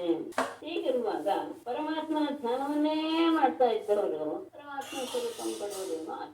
ಹೇಗೆ ಇದಕ್ಕೆ ಭ್ರಮರ್ದೋದಾನೆ ಕೀಟ ಪೇಷಸ್ಕೃತಂಧಾಯನ್ನ ಪುಡ್ಯಾಂತೇನ ಪ್ರವೇಶಿತ ಯಾತಿ ತತ್ಸಾಮ್ಯತ ತಾತ್ಮತಾಂ ರಾಜನ್ನ ಪೂರ್ವರೂಪಂ ಸಂತ್ಯಜನ್. ಅದು ಬೇರೆ, ಪೂರ್ವರೂಪಂ ಅಸಂತ್ಯಜನ್ ಅಂತ ಬೇರೆ. ಪುಡ್ಯಾಂ ತೇನ ಪ್ರವೇಶಿತಃ ಕೀಟಃ ಪೇಷಸ್ಕೃತಂ ಧ್ಯಾಯನ್ ಜನ್ನ ಪೂರ್ವರೂಪಂ ಅಸಂತ್ಯಜನ್ ತತ್ಸಾತ್ಮತಾಂ ಯಾನಿ. ಗೂಡಿನಲ್ಲಿ ತೇನ ಪ್ರವೇಶಿತ ಯಾವ ಭ್ರಮರದಿಂದ ಪ್ರವೇಶಿಸಲ್ಪಟ್ಟು ಅಂದ್ರೆ ಅದನ್ನ ಭ್ರಮರ ಒಂದು ಕೀಟವನ್ನ ತಂದು ತನ್ನ ಗೂಡಿನಲ್ಲಿ ಇಟ್ಕೊಳ್ಳುತ್ತೆ. ಇಟ್ಕೊಂಡ ಮೇಲೆ ಆ ಕೀಟವು ಪೇಷಸ್ಕೃತಂ ಧ್ಯಾಯನ್ ಆ ಭ್ರಮರವನ್ನೇ ನೋಡ್ತಾ ಧ್ಯಾನ ಮಾಡ್ತಾ ಯಾವಾಗ ಬರುತ್ತೋ ಯಾವಾಗ ನಾನು ತಿನ್ನಾಕೊಡುತ್ತೋ ಹೀಗೆ ಹೆದರಿಕೆಯಿಂದ ಸತತವಾಗಿ ಅದನ್ನೇ ಧ್ಯಾನ ಮಾಡ್ತಾ ಇರುತ್ತೆ. ಧ್ಯಾನ ಮಾಡಿದಾಗ ರಾಜನೇ ಪೂರ್ವರೂಪಂ ಅಸಂಖ್ಯದನ್ನ ಹಿಂದಿನ ದೇಹವನ್ನ ಬಿಡದೇನೆ ತತ್ಸಾತ್ಮತಾಂ ಯಾತಿ ಭ್ರಮರದ ಸಾರೂಪ್ಯವನ್ನೇ ಪಡೆದು ಬಿಡುತ್ತೆ. ಇದಕ್ಕೆ ಭ್ರಮರ ಕೀಟ ನ್ಯಾಯ ಅನ್ನೋದು ವೇದಾಂತದಲ್ಲಿ ಬಹಳ ಪ್ರಸಿದ್ಧ. ಅದು ಹೇಳ್ಕೊಂಡು ತಂದಿಡುತ್ತೆ, ಅದು ಯಾವಾಗ್ಲೂ ತಾನು ತಿನ್ಬೇಕು ಅನ್ನೋ ಉದ್ದೇಶದಿಂದ ಅದು ನೋಡ್ತಾ ಹೆದರ್ಕೊಂಡೇ ನೋಡ್ತಾ ಇರುತ್ತೆ. ನೋಡ್ತಾ ಏನಾಗಿರುತ್ತೆ ಅಂದ್ರೆ ಅದು ಭ್ರಮರವೇ ಆಗಿಬಿಡುತ್ತೆ. ಮತ್ತೆ ಅದೇ ದೇಹಾಂತರವನ್ನು ಕೊಡೋದಲ್ಲ, ಪೂರ್ವ ದೇಹವಿದ್ದಾಗಲೇ ಅದು ಅನ್ಯ ಸಾರೂಪ್ಯವನ್ನು ಪಡೆದು ಬಿಡುತ್ತೆ ಅಂತ ಆದಾಗ ಇನ್ನು ದೇಹಾಂತರದಲ್ಲಿ ಬರುತ್ತೆ ಅಂತ ಮತ್ತೆ ಹೇಳಬೇಕಾದ ಅವಶ್ಯಕತೆ ಇಲ್ಲ. ಈ ಜನ್ಮದಲ್ಲೇ ಬರುತ್ತೆ ಅಂದಾಗ ಬೇರೆ ಜನ್ಮದಲ್ಲಿ ಅದನ್ನೇ ನೆನಪಿಸ್ಕೊಂಡು ಮರಣ ಹೊಂದಿದಾಗ ಅದೇ ಸಾರೂಪ್ಯತೆ ಬಂದು ಬಿಡುತ್ತೆ. ಅದರಲ್ಲಿ ಏನು ಆಶ್ಚರ್ಯವು. ಏವಂ ಗುರುಭ್ಯಃ ಏತೇಭ್ಯಃ ಏಷಾ ಮೇ ಶಿಕ್ಷಿತಾ ಮತಿಃ ಸ್ವಾತ್ಮೋಪಶಿಕ್ಷಿತಾಂ ಬುದ್ಧಿಂ ಶೃಣು ಮೇ ವದತಃ ಪ್ರಭೋ. ಇನ್ನು ಒಂದು ಉಳ್ಕೊಂಡು ಬಿಟ್ಟಿದೆ. ಹೀಗೆ ಬೇರೆ ಬೇರೆ ಗುರುಗಳಿಂದ ನಾನು ಪಡೆದುಕೊಂಡೆ ಕ್ಷಣವನ್ನ. ನನ್ನ ದೇಹದಿಂದಲೇ ನಾನೇನ್ ಪಡ್ಕೊಂಡೆ ಅನ್ನೋದನ್ನೇ ಹೇಳ್ತೀನಿ ಕೇಳು. ಏವಂ ಏತೇಭ್ಯಃ ಗುರುಭ್ಯಃ ಮೇ ಏಷಾ ಮತಿಃ ಶಿಕ್ಷಿತಾ ಪ್ರಭೋ ವದತಃ ಮೇ ಸ್ವಾತ್ಮೋಪಶಿಕ್ಷಿತಾಂ ಬುದ್ಧಿಂ ಶೃಣು. ಏವಂ ಈ ರೀತಿಯಾಗಿ ಏತೇಭ್ಯಃ ಗುರುಭ್ಯಃ ಹೀಗೆ ಹಿಂದೆ ಹೇಳಿದಂತಹ ಅನೇಕ ಗುರುಗಳಿಂದ ಮೇ ನನಗೆ ನಾನು ಅಥವಾ ನನ್ನಿಂದ ಏಷಾಮತಿ ಶಿಕ್ಷಿತ, ಹೀಗೆ ಹೇಳಿದಂತಹ ಎಲ್ಲ ರೀತಿಯ ಬುದ್ಧಿಗಳನ್ನ ನಾನು ಕಲಿತೆ. ಪ್ರಭೋ ರಾಜನೇ, ಪದತಃ ಮೇ ಹೇಳ್ತಾ ಇರುವಂತಹ ನನ್ನ ದೇಹದಿಂದ ಸ್ವಾತ್ಮೋಪಶಿಕ್ಷಿತಾಂ ಬುದ್ಧಿಂ ನನ್ನ ದೇಹದಿಂದಲೇ ನನಗೆ ಬಂದಂತಹ ಬುದ್ಧಿ ಏನು, ನಾನು ಕಲಿತ ಪಾಠ ಏನು ಅನ್ನೋದನ್ನ ಹೇಳ್ತೇನೆ. ಇಲ್ಲಿವರೆಗೂ ಬೇರೆ ಬೇರೆ ಗುರುಗಳಿಂದ ಏನೇನು ಕಲಿತೆ ಅನ್ನೋದನ್ನ ನಾನು ತಿಳಿಸಿದೆ. ನನ್ನ ದೇಹದಿಂದ ಆತ್ಮ ಶಬ್ದಕ್ಕೆ ಇಲ್ಲಿ ದೇಹ ಅಂತ ಅರ್ಥ. ನನ್ನ ದೇಹದಿಂದ ನಾನು ಕಲ್ತುಕೊಂಡಂತಹ ಬುದ್ಧಿ ಏನು ಅನ್ನೋದನ್ನ ಹೇಳ್ತೇನೆ, ಕೇಳು. ದೇಹೋ ಗುರುರ್ಮಮ ವಿರಕ್ತಿ ವಿವೇಕ ಹೇತು ಬಿಭ್ರತ್ಸ್ಮ ಸತ್ವನಿಧನಂ ಸತತಾತ್ಯುದತ್ತಂ ತತ್ವಾನ್ಯನೇನ ವಿಮೃಶಾಮಿ ಯಥಾ ತಥಾಪಿ ಪಾರಕ್ಯಮೇತ್ಯವಸಿತೋ ವಿಚರಾಮ್ಯತಂಗಃ. ವಿರಕ್ತಿ ವಿವೇಕ ಹೇತು, ಗಮನಿಸ್ಕೊಳ್ಬೇಕು ಈ ಮಾತುಗಳನ್ನೆಲ್ಲ. ದೇಹ ನಮಗೆ ಸಹಾಯ ಮಾಡ್ತಾ ಇದೆ ಅನ್ನೋದಕ್ಕೆ ಈ ಶ್ಲೋಕದಲ್ಲಿ ಬಹಳ ಅದ್ಭುತವಾದಂತಹ ವಿಷಯ ಉಂಟು. ದೇಹ ನಶ್ವರ, ಇದ್ರ ಬಗ್ಗೆ ಗಮನ ಕೊಡಬಾರ್ದು ಇತ್ಯಾದಿ ಎಲ್ಲ ಹೇಳೋದು ಹೌದು. ಆದ್ರೆ ಇದರಿಂದ ಆಗೋಷ್ಟು ನಮಗೆ ಅನುಕೂಲವಾಗಲಿ, ನಮ್ಮ ಉದ್ಧಾರವಾಗ್ಲಿ, ಇನ್ಯಾವುದರಿಂದಲೂ ಆಗಲ್ಲ, ಬೇರೆ ಯಾವ ಶರೀರದಿಂದಲೂ ಆಗಲ್ಲ, ಮನುಷ್ಯ ಶರೀರದಿಂದಲೇ ಆಗುದು. ಇದಕ್ಕೆ ಮೊದಲೇ ಒಂದು ಶಬ್ದವನ್ನು ಹೇಳ್ಬಿಟ್ರು ಅವರು, ವಿರಕ್ತಿ ಹೇತು ದೇಹ ಮಮ ಗುರು ಸ್ವನಿಧನಂ ಸತತಾತ್ಯುದರ್ಥಂ ಯಥಾ ಅನೇನ, ಗಮನಿಸಿ, ಯಥಾ ಅನೇನ ತದನಿ ವಿಮೃಶಾಮಿ ತಥಾ ಪಾರಕ್ಯಂ ಅಪಿ ಇತಿ ಅವಸಿತಃ ಸಂಗಃ ಜನೇ. ನನ್ನ ದೇಹ ಏನು? ವಿರಕ್ತಿ ವಿವೇಕ ಹೇತು. ಈ ದೇಹವು ನನಗೆ ದೊಡ್ಡ ಗುರುನೆ. ವೈರಾಗ್ಯ ಬರೋದಕ್ಕೆ ವಿವೇಕ ಅಂದ್ರೆ ಇದು ಸರಿ, ಇದು ತಪ್ಪು, ಇದು ಸ್ವೀಕಾರ್ಯ, ಇದು ತ್ಯಾಜ್ಯ ಎನ್ನುವುದಕ್ಕೆ ಕಾರಣವಾಗಿರುವಂತಹ ದೇಹ, ಈ ದೇಹವು ಮಮ ಗುರು, ಅದು ನನ್ನ ಗುರುವೆ. ಯಾಕೆಂದ್ರೆ ತತ್ವನಿಧನಂ, ಇದು ಎಲ್ಲದಕ್ಕೂ ಸಹ ಕಾರಣೀಭೂತ, ಅಂದ್ರೆ ಇರುವುದಕ್ಕೆ ಅದು ಕಾರಣೀಭೂತವಾಗಿದೆ. ಸತತ ಆರ್ತಿ ಉದರ್ಥಂ, ಎಲ್ಲ ರೀತಿಯ ಪೀಡೆಗಳನ್ನು ಸಹ ಅದು ನಾಶ ಮಾಡಿ, ಅಂದ್ರೆ ತಾನೇ ಉತ್ಪತ್ತಿಯಾಗಿ ನಾಶವಾಗಿ ಸಂತನ ದುಃಖವನ್ನೇ ಅಂತ್ಯದ ಫಲ ಅನ್ನುವುದನ್ನ ಕೊಡ್ತಾ ಇರುವಂತಹದ್ದು ಈ ದೇಹ. ದೇಹದಿಂದ ಏನ್ ಗೊತ್ತಾಗ್ತಾ ಇದೆ ಅಂದ್ರೆ ವೈರಾಗ್ಯ ನಮಗೆ ಕೊಡ್ತಾ ಇದೆ. ಅಂದ್ರೆ ಇದು ಸ್ವಯಂ ಉತ್ಪತ್ತಿ ನಾಶಗಳನ್ನ ಪಡೆದಿದೆ. ಈ ದೇಹ ಅನ್ನೋದು ಉತ್ಪತ್ತಿ, ಜನ್ಮ ಇದೆ, ನಾಶವಿದೆ. ಅಷ್ಟೇ ಅಲ್ಲ, ಸತತವಾಗಿ ಯಾವುದರ ಪ್ರಯತ್ನ ಪಟ್ಟರು ಅದು ಕೊನೆಯಲ್ಲಿ ದುಃಖವನ್ನೇ, ಉದರ್ಥ ಅಂದ್ರೆ ಫಲ. ಸತತ ಆರ್ತಿ ಉದರ್ಥಂ ಇರ್ತದೆ. ಸತತವಾಗಿ ಕೊನೆಯಲ್ಲಿ ದುಃಖದ ಫಲವನ್ನೇ ಕೊಡ್ತಾ ಯಥಾ ಅನೇನ ಅದು ಕೊಡ್ತಾ ಇರೋದ್ರಿಂದ ದೇಹ ಏನಾಗಿದೆ, ವೈರಾಗ್ಯವನ್ನ ಅದು ನಮಗೆ ತಿಳಿಸಿದೆ. ಇದು ಯಾವುದು ಸಹ ಬೇಡ, ಬಿಟ್ಬಿಡು. ಅದಾದ್ಮೇಲೆ ಯಥಾ ದೇಹಕ್ಕೆ ಅನೇನ, ಈ ದೇಹದಿಂದ ನಾನು ತತ್ವಾನಿ ಸೂಕ್ಷ್ಮ ತತ್ವಗಳನ್ನ ವಿಮೃಶಾಮಿ ವಿಚಾರ ಮಾಡ್ತೇನೋ. ಅಂದ್ರೆ ಪ್ರಪಂಚವನ್ನು ನೋಡಿ, ಪ್ರಪಂಚದಲ್ಲಿರುವಂತಹ ಪರಮಾತ್ಮನ ಅಸ್ತಿತ್ವವನ್ನು ಗಮನಿಸಿ, ಪ್ರತಿಯೊಂದು ಸೂಕ್ಷ್ಮ ವಿಚಾರಗಳನ್ನು ಸಹ ಈ ದೇಹದಿಂದಲೇ ನಾನು ವಿಮರ್ಶೆ ಮಾಡಿಕೊಂಡು ತಿಳಿದುಕೊಳ್ಳೋದಕ್ಕೆ ಸಾಧ್ಯವಾಗಿರೋದ್ರಿಂದ ವಿವೇಕ ಉಂಟು ಮಾಡಿದೆ. ಅದೇ ಗುರು ಹೇಗೆ ಅದನ್ನು ಉಂಟು ಮಾಡಿದೆಯೋ ಅಷ್ಟೇ ಅಲ್ಲ, ತಥಾ ಹಾಗೆಯೇ ಹೇಗೆ ಇದು ಅತ್ಯಂತ ಉತ್ತಮವಾದದ್ದು, ಸೂಕ್ಷ್ಮ ತತ್ವಗಳೆಲ್ಲ ಹೇಗಿವೆ ಎನ್ನುವಂತಹ ಜ್ಞಾನ ನಮಗೆ ಬಂತು ಇದರಿಂದಲೇ. ಹಾಗೆಯೇ ಪಾರಕ್ಯಂ, ಈ ದೇಹ ಒಂದಲ್ಲ ಒಂದು ದಿವಸ ಇನ್ನೊಂದು ನಾಯಿ ನದಿಗಳ ಬಾಯಿಗೆ ಹೋಗುತ್ತೆ ಎನ್ನುವಂತಹ ಬುದ್ಧಿಯನ್ನ ಇತಿ ಅವಶ್ಯಕ. ಈ ರೀತಿಯಾಗಿ ನಾನು ತಿಳಿದುಕೊಂಡು ಸಂಗಮ, ಯಾವುದ್ರ ಜೊತೆಗೂ ಸಹ ಆಸಕ್ತಿಯನ್ನು ಇಡದೆ ವಿಚಾರನೆ ನಾನು ತಿಳಿಸ್ತಾ ಇದ್ದೇನೆ. ನನಗೆ ವಿರಕ್ತಿಯನ್ನು ಕೊಟ್ಟಿದೆ, ವೇಗವನ್ನು ಸಹ ಕಲ್ಪಿಸಿದೆ. ಯಾಕೆಂದ್ರೆ ಸ್ವಯಂ ಉತ್ಪತ್ತಿ ನಾಶ ಇರುವಂತಹ ಈ ದೇಹ ನಾವು ಏನೇ ಪ್ರಯತ್ನ ಪಟ್ಟುವುದು ಕೊನೆಗೆ ದುಃಖದಲ್ಲಿಯೇ ಅಂತ್ಯವಾಗುತ್ತೆ ಎನ್ನುವಂತಹದ್ದನ್ನ ತೋರಿಸಿಕೊಡ್ತಾ ನಮಗೆ ವೈರಾಗ್ಯ ಉಂಟು ಮಾಡೋದಕ್ಕೆ ಅದು ಕಾರಣೀಭೂತವಾಗಿದೆ. ಒಂದು ಅಷ್ಟೇ ಅಲ್ಲ, ಈ ದೇಹದಿಂದಲೇ ಇರುವಂತಹ ಎಲ್ಲ ವಿಷಯಗಳನ್ನು, ಅತ್ಯಂತ ಸೂಕ್ಷ್ಮವಾದಂತಹ ವಿಷಯಗಳನ್ನು ಸಹ ವಿಮರ್ಶೆ ಮಾಡಿ ಅದನ್ನ ಚೆನ್ನಾಗಿ ತಿಳಿದುಕೊಳ್ಳೋದಕ್ಕೆ ಸಾಧ್ಯವಾಗಿರುವಂತಹ ಕಾರಣವಾದ್ದರಿಂದ ವಿವೇಕಕ್ಕೆ ಕಾರಣೀಭೂತವಾಗಿದೆ. ಹಾಗಾಗಿ ಈ ದೇಹ ಅಷ್ಟೇ ಅಲ್ಲ, ಇನ್ನೂ ಒಂದು ತಿಳಿಸ್ಕೊಟ್ಟಿದೆ, ಈ ದೇಹ ದೇಹ ಯಾವತ್ತಿದ್ರು ಸಹ ನಾಯಿಗೋ ಅನ್ನೋದು ಆಹಾರವಾಗಿ ಹೋಗುವಂಥದ್ದು ಎನ್ನುವಂತಹ ಬುದ್ಧಿಯನ್ನೂ ತಿಳಿಸ್ಕೊಟ್ಬಿಟ್ಟಿರೋದ್ರಿಂದ ಈ ದೇಹದ ಬಗ್ಗೆ ಹೆಚ್ಚು ಮೋಹ ಅನ್ನೋದು ಸಹಜವಾಗಿ ಇರೋದಿಲ್ಲ. ಹೀಗಾಗಿ ನಾನು ಯಾವ ಸಹವಾಸವಿಲ್ಲದೆ ಯಾವುದರ ಜೊತೆಗೆ ಈ ದೇಹದಲ್ಲಿ ಯಾವ ಆಸಕ್ತಿಯನ್ನೂ ಇಡುತ್ತೆ ಮತ್ತೆ ಈ ರೀತಿಯಾದಂತಹ ದೇಹ ನಮಗೆ ಎಲ್ಲ ರೀತಿಯ ಜ್ಞಾನಕ್ಕೂ ಕಾರಣವಾಗಿದೆ, ಮೋಕ್ಷಕ್ಕೂ ಸಹ ಕಾರಣವಾಗಿದೆ. ಇದರಿಂದ ನಾವು ಎಲ್ಲವನ್ನೂ ಸಹ ಪಡ್ಕೊಳ್ಳೋದಕ್ಕೆ ಸಾಧ್ಯ. ಉಳಿದದ್ದು ಯಾವುದರಲ್ಲಿ ಯಾವ ಶರೀರದಿಂದಲೂ ಸಾಧ್ಯವಿಲ್ಲ. ಇದನ್ನ ಗಟ್ಟಿಯಾಗಿ ಪರಿಷ್ಕರಿಸಿ ಹೇಗೆ ಇದೇ ಆಗುತ್ತೆ, ಮಾಡಿದ ಪ್ರಯತ್ನಗಳು ಸಹ ದುಃಖಕ್ಕೆ ಹೇಗೆ ಕೊನೆಗೊಳ್ಳುತ್ತೆ ಅನ್ನೋದು. ಮೇಡಮ್, ಇಲ್ಲಿ ಕಣಜದ ಒಂದು ಇದನ್ನ ಈ ಕೀಟ ತನ್ನ ದೇಹ ತ್ಯಜಿಸದೆ ಅದೇ ಜನ್ಮದಲ್ಲಿ ಪಡ್ಕೊಳ್ಳುತ್ತೆ ಅಂತನಾ ಇದು? ಹೌದು ಹೌದು, ಅದೇ ಇದ್ರಲ್ಲಿಯೇ ಅದೇ ದೇಹದಲ್ಲಿಯೇ ಕಣಜ. ಇದು ಉದಾಹರಣೆಗೆ ಇದನ್ನ ಏನು ಕಂಬಳಿಗಳು ಗೊತ್ತಿದೆ ಅನ್ಕೋತೀನಿ. ಕಂಬಳಿಗಳನ್ನೇ ಚಿಟ್ಟೆ ಆಗೋದಲ್ವೇ? ಅದೇ ಚಿಟ್ಟೆ ಸ್ವರೂಪ ರೂಪಾಂತರ ಆಗತ್ತೆ ಅದರಲ್ಲಿ. ಅದೇ ದೇಹದಲ್ಲಿಯೇ, ಇನ್ನೊಂದು ಜನ್ಮ ಅಲ್ಲ. ಹಾಗೆ ಇದು ಇದು ಹೆದರಿಕೆಯಿಂದ ಅದು ನಿಸರ್ಗದ ಬದಲಾವಣೆ, ಅದು ಬೇಡ. ಇದು ನನ್ನ ನೋಡ್ತಾ ನೋಡ್ತಾ ನೋಡ್ತಾ ಆಗ ಸ್ವಲ್ಪ ವೇಟ್ ಮಾಡಿ.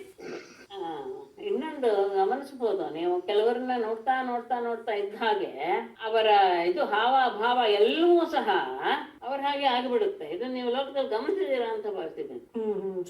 ನಮ್ಗೆ ಅತ್ಯಂತ ಪ್ರೀತಿ ಪಾತ್ರರಾದವರಾಗ್ಲಿ, ಅಂದ್ರೆ ಇನ್ನೊಂದು ಅದು ಪ್ರೀತಿ ಪಾತ್ರ ಭಯ ಅನ್ನೋದಕ್ಕಿಂತ ಸತತವಾಗಿ ಯಾರನ್ನ ಅವರು ಮನಸ್ಸಿನಲ್ಲಿ ನೆನಪಿಸ್ಕೊಳ್ತಾನೆ ಇರ್ತಾರೋ ಆ ವ್ಯಕ್ತಿಯ ನಡವಳಿಕೆ ಅಥವಾ ಮಾತಿನ ಒಂದು ಹೇಳುವಿಕೆ ಎಲ್ಲವೂ ಸಹ ಬಂದುಬಿಡುತ್ತೆ. ಗಮನಿಸಬೇಕು. ಇನ್ನೊಬ್ಬರನ್ನ ಅನುಕರಿಸೋರು ತುಂಬಾ ಜನ ಇಲ್ಲ, ಅದೇ ರೀತಿಯಾಗಿ ಆಗಿ ಬಿಡ್ತಾರೆ. ಅದು ಒಂದು ವಿಶೇಷ, ಯಾಕಂದ್ರೆ ಮನಸ್ಸಿಗೆ ಅಷ್ಟು ಸಾಮರ್ಥ್ಯ ಇದೆ. ಅದ್ರ ಬಗ್ಗೆ ನಾವು ತಗ್ಗಿ ಬಗ್ಗೆ ನಡಿಬೇಕು ಅನ್ಕೊಂಡ್ ನಾವು ಸ್ವಲ್ಪ ಹೆದರಿಕೆ ಪಟ್ಕೊಂಡೆ ನಡ್ಕೋತಿರ್ತೀವಿ ಅಲ್ವಾ? ಅಂದ್ರೆ ಅರ್ಥ ಆಗ್ಲಿಲ್ಲ. ಅಂದ್ರೆ ಹೀಗೆ ಹೆದರ್ಕೊಂಡ್ ಕಣಜದ ಒಂದು ಎಕ್ಸಾಂಪಲ್ ಕೊಟ್ರಲ್ಲ, ಅದು ಹೆದರ್ಕೊಂಡು ಅಂದ್ರೆ ಗಮನಿಸಿ, ಅದು ಹಗಲು ರಾತ್ರಿ ಭ್ರಮರವನ್ನೇ ನೋಡಿ ಹೆದರ್ತಾ ಇರುತ್ತೆ. ಅದು ಮರಿಬಾರ್ದು. ನಾವು ಹಾಗೇನು ಹೆದರ್ಕೊಂಡು ಜೀವನ ನಡೆಸೋದಿಲ್ಲ ಅಲ್ವೇ? ಇಲ್ಲ ಇಲ್ಲ, ಹಾಗಲ್ಲ.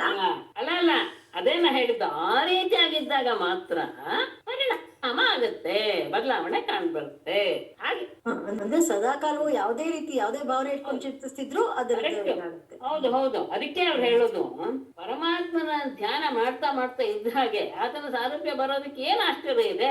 ಒಂದ್ ಸಣ್ಣ ಕೀಟಕ್ಕೆ ಎಷ್ಟಿದೆ ಅಂದ್ರೆ, ಭಕ್ತಿ ಪೂರ್ವಕವಾಗಿ ಆತನನ್ನ ಧ್ಯಾನ ಮಾಡ್ತಾ ಇದ್ದಾನೆ ಅಂದಾಗ ಬರದೇ ಇರಕ್ ಸಾಧ್ಯವೆ? ಖಂಡಿತ ಬಂದೇ ಬರುತ್ತೆ. ಅದೇ ಇಲ್ಲಿ ಹೇಳುವಂತಹ ವಿಷಯ. ನಿರಂತರವಾಗಿ ಧ್ಯಾನ ಮಾಡುವವರು ಗಮನಿಸಿ, ಅವರು ಎಲ್ಲರ ಹತ್ರಲ್ಲೂ ಸಹ ಪರಮಾತ್ಮನ ಗುಣವನ್ನೇ ಪಡೆದು ಬಿಟ್ಟಿರ್ತಾರೆ. ಅಂದ್ರೆ ಅವನಿಗಿರುವಂತಹ ದಯಾ ಗುಣವಾಗ್ಬೋದು, ಇನ್ನೊಬ್ರಿಗೆ ಉಪಕಾರ ಮಾಡ್ಬೋದು, ಪ್ರತಿಯೊಂದರಲ್ಲಿ ಅವನು ಹಾಗೆ ಆಗ್ಬಿಟ್ಟಿರ್ತಾರೆ. ಸರಿ ಮೇಡಮ್, ಧನ್ಯವಾದ. ನಮಸ್ತೆ. ಧನ್ಯವಾದಗಳು ಭಗಿನಿ. ಇದರಲ್ಲಿ ರಾಮಭುಜಂಗ ಪ್ರಯತ ಸ್ತೋತ್ರದಲ್ಲಿ ಬರುತ್ತಲ್ಲ, ಸಯೇವ ಸ್ವಯಂ ರಾಮಚಂದ್ರ. ಉಳಿದ ವಿಷಯಗಳಿಂದ ಸಹ ಏನೇನು ತಿಳಿಬಹುದು ಅನ್ನೋದನ್ನ ನೋಡು. ಯಾವುದು ನಮಗೆ ಅತ್ಯಂತ ಪ್ರಿಯ ಅನ್ಸುತ್ತೋ ಅದನ್ನ ಪರಿಗ್ರಹ ಮಾಡೋದಿದೆಯಲ್ಲ, ಆ ಪರಿಗ್ರಹ ಎನ್ನುವುದೇ ಮನುಷ್ಯನ ದುಃಖಕ್ಕೆ ಕಾರಣ. ಇದನ್ನ ಯಾಕಂತ ಅದ್ರ ಬಗ್ಗೆ ಹೆಚ್ಚು ಮೋಹ ಬೆಳ್ಕೋತ ಹೋಗುತ್ತೆ.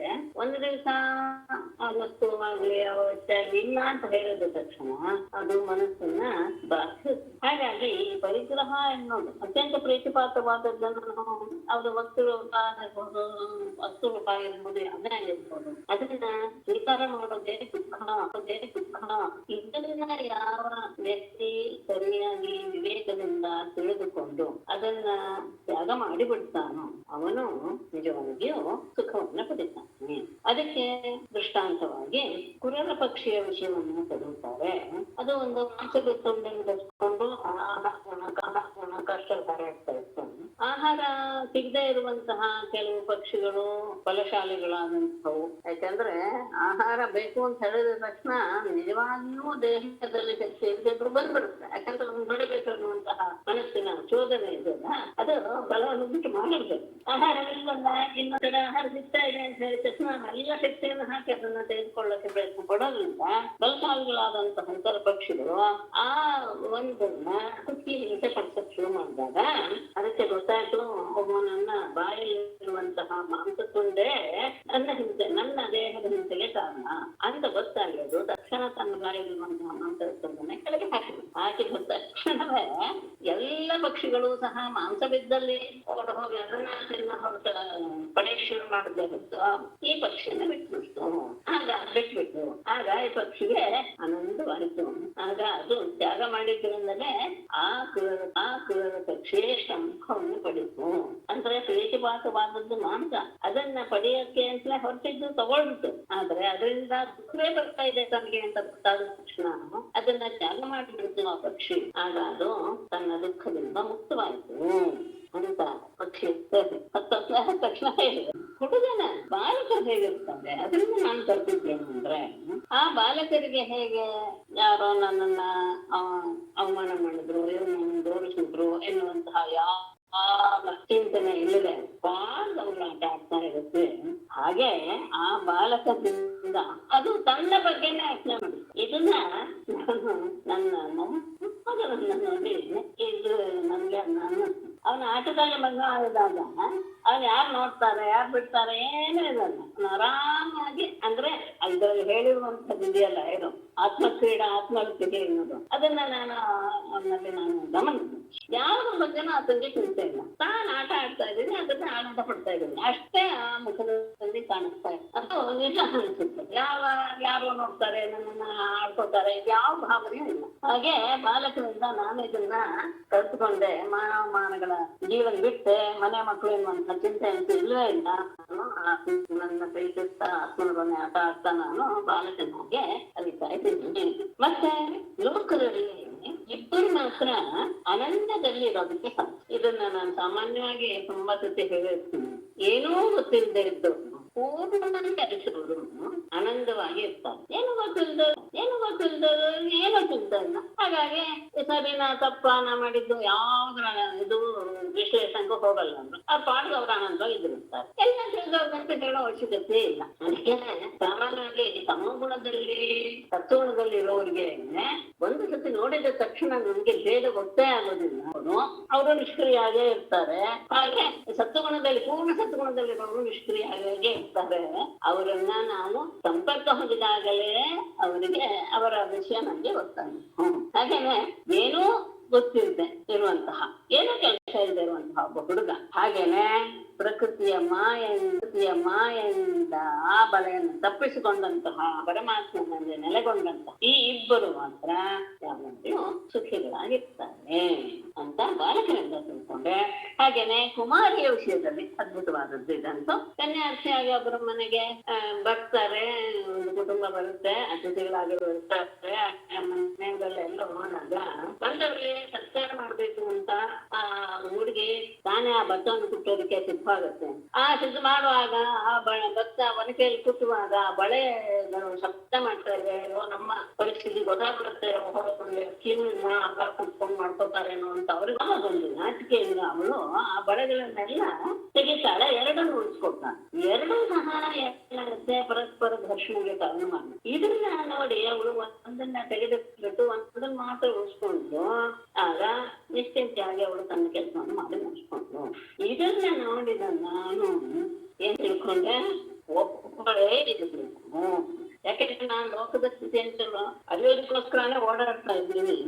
ಹಾಗೆ ಆದಾಗ ಆ ಕುಮಾರಿಯಿಂದ ನಾನು ತಿಳ್ಕೊಂಡೆ, ಏನು ಬಹಳ ಜನರಿಗೆ ಜನ ಜೊತೆಗೆ ಮಾತನಾಡಿದ್ರೆ ಜಗಳ ಹೊಟ್ಕೊಡುತ್ತೆ. ಇಬ್ರಿದ್ರು ಸಹ ಏನಾಗುತ್ತೆ, ಮಾತುಕತೆಯಲ್ಲಿ ನಾವು ತೊಡಕೊಳ್ತೀವಿ. ಹಾಗಾಗಿ ಒಂದೇ ಟೈಬಲ್ ಇಟ್ಕೊಂಡು ಹಾಗೆ ಒಬ್ಬನೇ ಓಡಾಡಬೇಕು. ಮತ್ತೆ ಅಷ್ಟೇ ಅಲ್ಲ, ಆ ಬಳೆ ಕುಮಾರಿಯ ಬಳೆ ನನಗೆ ಎಷ್ಟು ವಿಷಯವನ್ನು ತಿಳಿಸ್ಕೊಟ್ಟು. ಮತ್ತೆ ಸಾಧಕನಾದವನು ಏಕಾಂತತೆಯನ್ನು ಪಡಿಬೇಕು ಅನ್ನೋದನ್ನ ಒಬ್ಬ ವ್ಯಾಧನೆ ತಿಳಿದುಕೊಂಡು ಅನ್ನೋದನ್ನ ಹೇಳ್ತಾರೆ. ಸಾಧಕನಾದವನು ಯಾವಾಗ್ಲೂ ಸಹ ಆಲಸ್ಯ ಇಟ್ಟುಕೊಳ್ಬಾರ್ದು. ಅದು ಬಹಳ ಪ್ರಧಾನ. ನಮ್ಮಲ್ಲಿ ಆಲಸ್ಯ ಎನ್ನುವುದೇ ದೊಡ್ಡ ಶತ್ರು. ನಮ್ಮಲ್ಲಿ ಹೇಳುತ್ತೆ ಆಲಸ್ಯ ಮನುಷ್ಯನ ಅದೇನು ಶರೀರ ಸಾಂದ್ರಿತು. ಅದು ನಮ್ಮ ಶರೀರದಲ್ಲೇ ಒಂದು ದೊಡ್ಡ ಒಂದು ಶತ್ರು. ಆಲಸ್ಯವನ್ನ ಪೂರ್ತಿ ಕಳೆದುಕೊಂಡು ಆಸನವನ್ನ ಆಸನವನ್ನ ಗೆದ್ದುಕೊಂಡು ಅಂದ್ರೆ ಶತಶತಮಾಸನ ಹೇಳಿದ್ದೀನಿ. ಆಮೇಲೆ ಯಾವಾಗ ಆಸನ ಒಂದೇ ಆಸನದಲ್ಲಿ ಕುತ್ಕೊಳ್ಳೋಕೆ ಸಾಧ್ಯವಾಗುತ್ತೋ ಆಗ ಶ್ವಾಸವನ್ನು ಸಹ ಗೆಲ್ಲಬಹುದು ಪ್ರಾಣಾಯಾಮದಿಂದ. ಆದ್ರಿಂದ ಮನಸ್ಸನ್ನ ಒಂದು ಕಡೆಗೆ ನಡೆಗೊಳಿಸಬೇಕು. ಎಲ್ಲಿ ಅಂದ್ರೆ ಪರಮಾತ್ಮನ ಪರಮಾನಂದವಾದ ಆ ರೂಪದಲ್ಲಿ. ಅಲ್ಲಿ ಮನಸ್ಸು ಮೆಲ್ಲಗೆ ತನ್ನನ್ನು ತೊಡಗಿಸಿಕೊಂಡ ತಕ್ಷಣ ಆ ಹಿಂದಿರುವ ಕರ್ಮ ವಾಸನೆಗಳೆಲ್ಲವೂ ಸಹ ತ್ಯಾಗವಾಗಿ ಬಿಡುತ್ತೆ. ಅಂದ್ರೆ ಬಿಟ್ಟು ಹೋಗುತ್ತೆ ರಜಸ್ ಗುಣ, ಬಿಟ್ಟು ಹೋಗುತ್ತೆ ರಜಸ್ ಗುಣ ಮತ್ತು ತಮೋಗುಣ. ಯಾಕೆ ಕರ್ಮವಾಸನೆ ಹೋಯ್ತು ಅಂದ ತಕ್ಷಣ ರಜೋಗುಣ ತಮೋಗುಣ ಹಿಂದೆ ಹೋಗುತ್ತೆ. ಆವಾಗ ಸತ್ವಗುಣ ಮೇಲೆ ಬರುತ್ತೆ. ಅದು ಬಂದಾಗ ರಜೋಗುಣ ತಮೋಗುಣ ಇಲ್ಲದೆ ಇರುವಂತಹ ಮನಸ್ಸು ಕೇವಲ ಸತ್ವಗುಣದಲ್ಲಿದ್ದಾಗ ಯಾವ ವಿಚಾರವೂ ಬರೋದಿಲ್ಲ. ಯಾಕೆಂದ್ರೆ ಲೌಕಿಕ ವಿಷಯದ ಬಗ್ಗೆ ಗಮನ ಕಡಿಮೆ ಆಗೋದ್ರಿಂದ ಅದು ಶಾಂತವಾಗಿ ಬಿಡುತ್ತೆ. ಈ ರಜೋಗುಣ ತಮಗುಣ ಎನ್ನುವಂತಹ ಇಂಧನ ಇಲ್ಲದೆ ಇರೋದ್ರಿಂದ ಇಂಧನ ಇಲ್ಲದೆ ಇರೋದ ತಕ್ಷಣ ಏನಾಯ್ತು ವೃತ್ತಿ ರಹಿತವಾಗಿ ಶಾಂತವಾಗಿ ನಿಲ್ಲುತ್ತೆ. ರಜೋಗುಣ ಯಾವಾಗಲೂ ಮನಸ್ಸಿನ ವಿಕ್ಷೇಪಕ್ಕೆ ಕಾರಣ. ಅದ್ ಮಾಡೋದು ಇದ್ ಮಾಡೋದು ಇತ್ಯಾದಿ. ತಮೋಗುಣದಿಂದ ಅದೊಂದು ರೀತಿಯ ಆಲಸ್ಯದ ಕಾರಣ. ಸತ್ವಗುಣ ಎನ್ನುವುದು ಮನಸ್ಸಿನ ಶಾಂತ ಸ್ಥಿತಿಗೆ ಬರುತ್ತೆ. ಅದನ್ನೇ ಅಸಂಪ್ರಜ್ಞಾತ ಮನಸ್ಸು ಆತ್ಮನಲ್ಲಿಯೇ ಲೀನವಾಗಿ ಬಿಟ್ಟಿರೋದ್ರಿಂದ ಸಾಧಕನಾದವನಿಗೆ ಹೊರಗಿನ ವಿಷಯವಾಗಲಿ ಒಳಗಿನ ವಿಷಯವಾಗಲಿ, ಅಂದ್ರೆ ಹೊರಗಿನ ವಿಷಯ ನೋಡೋದು ಕೇಳೋದು ಇತ್ಯಾದಿ. ಮನಸ್ಸೇನು ಸುಮ್ಮನೆ ಇರುತ್ತೆ. ಸುಮ್ಮನೆ ಕೂತಿದ್ದೀವಿ ನಾವು ಅನ್ಕೊಳ್ತೀವಿ. ಅದು ಮನಸ್ಸು ಮಾಡುವಷ್ಟು ಕೆಲಸ ಯಾವುದೋ ಮಾಡ್ತೀವಿ. ಯಾವ್ದನ್ನೋ ನೆನಪಿಸ್ಕೊಳ್ಳೋದು, ಅದ್ರ ಬಗ್ಗೆ ವಿಚಾರ ಮಾಡೋದೆಲ್ಲ ಬರುತ್ತಲ್ಲ, ಅದೂ ಸಹ ಆತನಿಗೆ ಗೊತ್ತಾಗೋದಿಲ್ಲ. ಇದನ್ನ ನಾನು ಹೇಗೆ ಅಭ್ಯಾಸ ಮಾಡಿದೆ ಅಂದ್ರೆ, ಯಾರ ಒಬ್ಬ ಮಾನವನ್ನ ಹರಿತಗೊಳಿಸ್ತಾ ಇರುವ ಸ್ಥಿತಿಯಲ್ಲಿದ್ದ ಅವನ ಹತ್ತಿರದಲ್ಲಿ ರಾಜ ದೊಡ್ಡ ನಗಾರಿಗಳ ಘೋಷದೊಂದಿಗೆ ಹೋದ್ರೂ ಸಹ ಬಾಣಕಾರ ಅಂದ್ರೆ ಆ ವ್ಯಾಪಾರ ಅನ್ನೋನು ತಿರುಗಿಯೂ ಸಹ ನೋಡಿಲ್ಲ. ನಾನು ಅಲ್ಲೇ ನಿಂತು ನೋಡ್ತಾ ಇದ್ದೀನಿ. ಆದ್ರೆ ಆಮೇಲೆ ಅಂದ್ರೆ ಅವನು ಎಷ್ಟು ತಲೆಯನ್ನಾಗಿದ್ದ ಅಂದ್ರೆ ತನ್ನ ಸುತ್ತಲೂ ಅಂದ್ರೆ ಹತ್ತಿರದಲ್ಲಿಯೇ ನಡೆದಂತಹ ವಿಷಯಗಳ ಪರಿಜ್ಞಾನವು ಅವನ ಮನಸ್ಸಿಗೆ ಬರಲಿಲ್ಲ ಅಂದ್ರೆ ಮತ್ತೆ ಹೋದ್ರು ಏನ್ ಹೆಚ್ಚು ಇತ್ಯಾದಿ ಕೇಳಿದಾಗ ಹೌದಾ ಯಾರು ಹೋದ್ರು ಯಾವಾಗ ಹೋದ್ರು ಇತ್ಯಾದಿ ಎಲ್ಲ ಆತ ಪ್ರಶ್ನೆ ಮಾಡಿದಾಗ ಅವನಿಗೆ ಅನ್ಸುತ್ತೆ, ಹಬ್ಬ ಇಷ್ಟೇ ಏಕಾಗ್ರತೆ ಇದೆಯಾ, ಈ ಏಕಾಗ್ರತೆ ಬಂದು ಬಿಟ್ರೆ ಸಾಕು ಭಗವಂತನಲ್ಲಿ ನಾವು ಮನಸ್ಸನ್ನ ನೆಲೆಗೊಳಿಸುವಂತಹ ಸಾಮರ್ಥ್ಯ ಪಡೆದುಕೊಳ್ಳುತ್ತೇವೆ ಅಂತ. ಅದಾದ್ಮೇಲೆ ಸರ್ಪದಿಂದ ಕಲ್ತಿದ್ದೇನು ಅಂದ್ರೆ ಮನೆಗಳು ಯಾವಾಗಲೂ ಸಹ ಜನರ ಸಹವಾಸ ಬಿಟ್ಟು ಒಂಟಿಯಾಗಿ ಮನೆಯನ್ನ ಕಟ್ಕೊಳ್ಬೇಕು. ಮನೆ ಕಟ್ಕೊಂಡ್ರೆ ತಕ್ಷಣ ತಮ್ದು ಎನ್ನುವಂತ ಹವಾ ಬಂದ್ಬಿಡುತ್ತೆ. ಹಾಗೆ ತಿರುಗಾಡ್ತಾ ಇರ್ಬೇಕು. ಯಾವ ಹೆದರಿಕೆ ಇಲ್ಲದೆ ಮಲಗಬೇಕು. ಮಾತನಾಡೋದನ್ನ ಸೀಮಿತಗೊಳಿಸ್ಬೇಕು. ಮತ್ತೆ ನಡೀತಾ ಇರುವಂತಹ ವಿಚಾರ ಅಭಿಪ್ರಾಯ ಇನ್ನೊಬ್ಬರಿಗೆ ಗೊತ್ತಾಗದೇ ಇರುವ ಹಾಗೆ ಇರಬೇಕು. ಇದು ಸರ್ಪದಿಂದ ನಾನು ತಿಳಿದುಕೊಂಡೆ. ಯಾಕೆ ಅಂದ್ರೆ ಸರ್ಪ ಎನ್ನುವುದು ಇನ್ನೊಬ್ರು ಕಟ್ಟಿದಂತಹ ಮನೆಯಲ್ಲಿ ಸುಖವಾಗಿ ಇರುತ್ತೆ. ಯಾವ ಹೆದರಿಕೆ ಇಲ್ಲದೆ ಅದು ಅಲ್ಲಿ ವಾಸ ಮಾಡುತ್ತೆ. ಇದು ನನಗೆ ಕೊಟ್ಟಂಥದ್ದು. ಯಾಕೆಂದ್ರೆ ಇದೇನ ನಷ್ಟದ ಆದ್ಮೇಲೆ ಅದಕ್ಕೆ ನೀವು ಗೃಹ ನಿರ್ಮಾಣ ಮಾಡಿ ಅದು ಇನ್ನೂ ಸಹ ನಮಗೆ ಕ್ಲೇಶವನ್ನ ಉಂಟು ಮಾಡೋದಂತೆ ಫಲವೂ ಇಲ್ಲ ಅಂತ ಗೊತ್ತಾದಾಗ ಯಾಕೆ ಎನ್ನುವುದು ಕಟ್ಕೊಳ್ಬೇಕು ಎನ್ನುವುದನ್ನ ನಾನು ಸರ್ಪದ ಮೂಲಕ ತಿಳ್ಕೊಂಡೆ. ಜೇನುಗಳು ದೃಷ್ಟಾಂತ ಅನ್ಕೊಳ್ತಾರೆ. ಎಲ್ಲರಿಗೂ ಒಡೆಯನಾದಂತರ ಮಾತನಾಡು. ಯಾವ ಸಾಧನವಿಲ್ಲದೆ ಯಾವ ಅಪೇಕ್ಷೆ ಇಲ್ಲದೆ ಒಬ್ಬನೇ ಇದ್ದಾನೆ. ತನ್ನ ಮಾಯಾಶಕ್ತಿಯಿಂದಲೇ ಜಗತ್ತನ್ನು ಸೃಷ್ಟಿಸ್ತಾನೆ. ಕಲ್ಪದ ಕೊನೆಯಲ್ಲಿ ಈ ಕಾಲಶಕ್ತಿಯಿಂದಲೇ ಅದನ್ನ ಸಂಹಾರ ಮಾಡಿ ಒಬ್ಬನಾಗಿಯೇ ಅದ್ವಿತೀಯನಾಗಿ ಅಂದ್ರೆ ಅವನ ಹಾಗೆ ಇನ್ನೊಬ್ಬ ಇಲ್ಲ, ಇನ್ನೊಂದೂ ಇಲ್ಲ, ಭೇದವೂ ಇಲ್ಲದೆ ಇರುವಂತಹ ಅದ್ವಿತೀಯನಾಗಿ ಇದ್ದಾನೆ.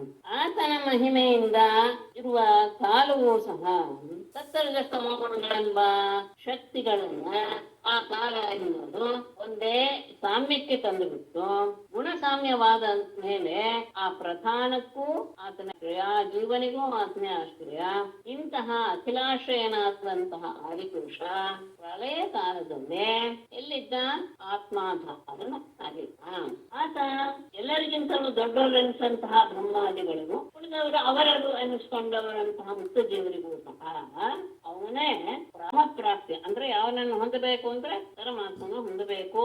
ಹಾಗಾಗಿ ಅವನಿಗೆ ಕೈವಲ್ಯ ಅನ್ನುವ ಹೆಸರು. ಯಾಕೆ ಅವನು ಎಲ್ಲ ಉಪಾಧಿಗಳಿಂದಲೂ ಸಹ ನಿರ್ಮುಕ್ತನಾದ್ರೆ ನಿರ್ವಿಷಯವಾದ ಆನಂದಗಳ ಸಮೂಹವಾಗಿದ್ದಾನೆ. ಗಮನಿಸಿ, ವಿಷಯದಿಂದ ಬರುವ ಆನಂದ ಅಲ್ಲ, ವಿಷಯ ಇಲ್ಲದೇ ಇರೋದ್ರಿಂದ ಬರುವಂತಹ ಆನಂದದ ಸಮೂಹ ಆಗಿದ್ದಾನೆ.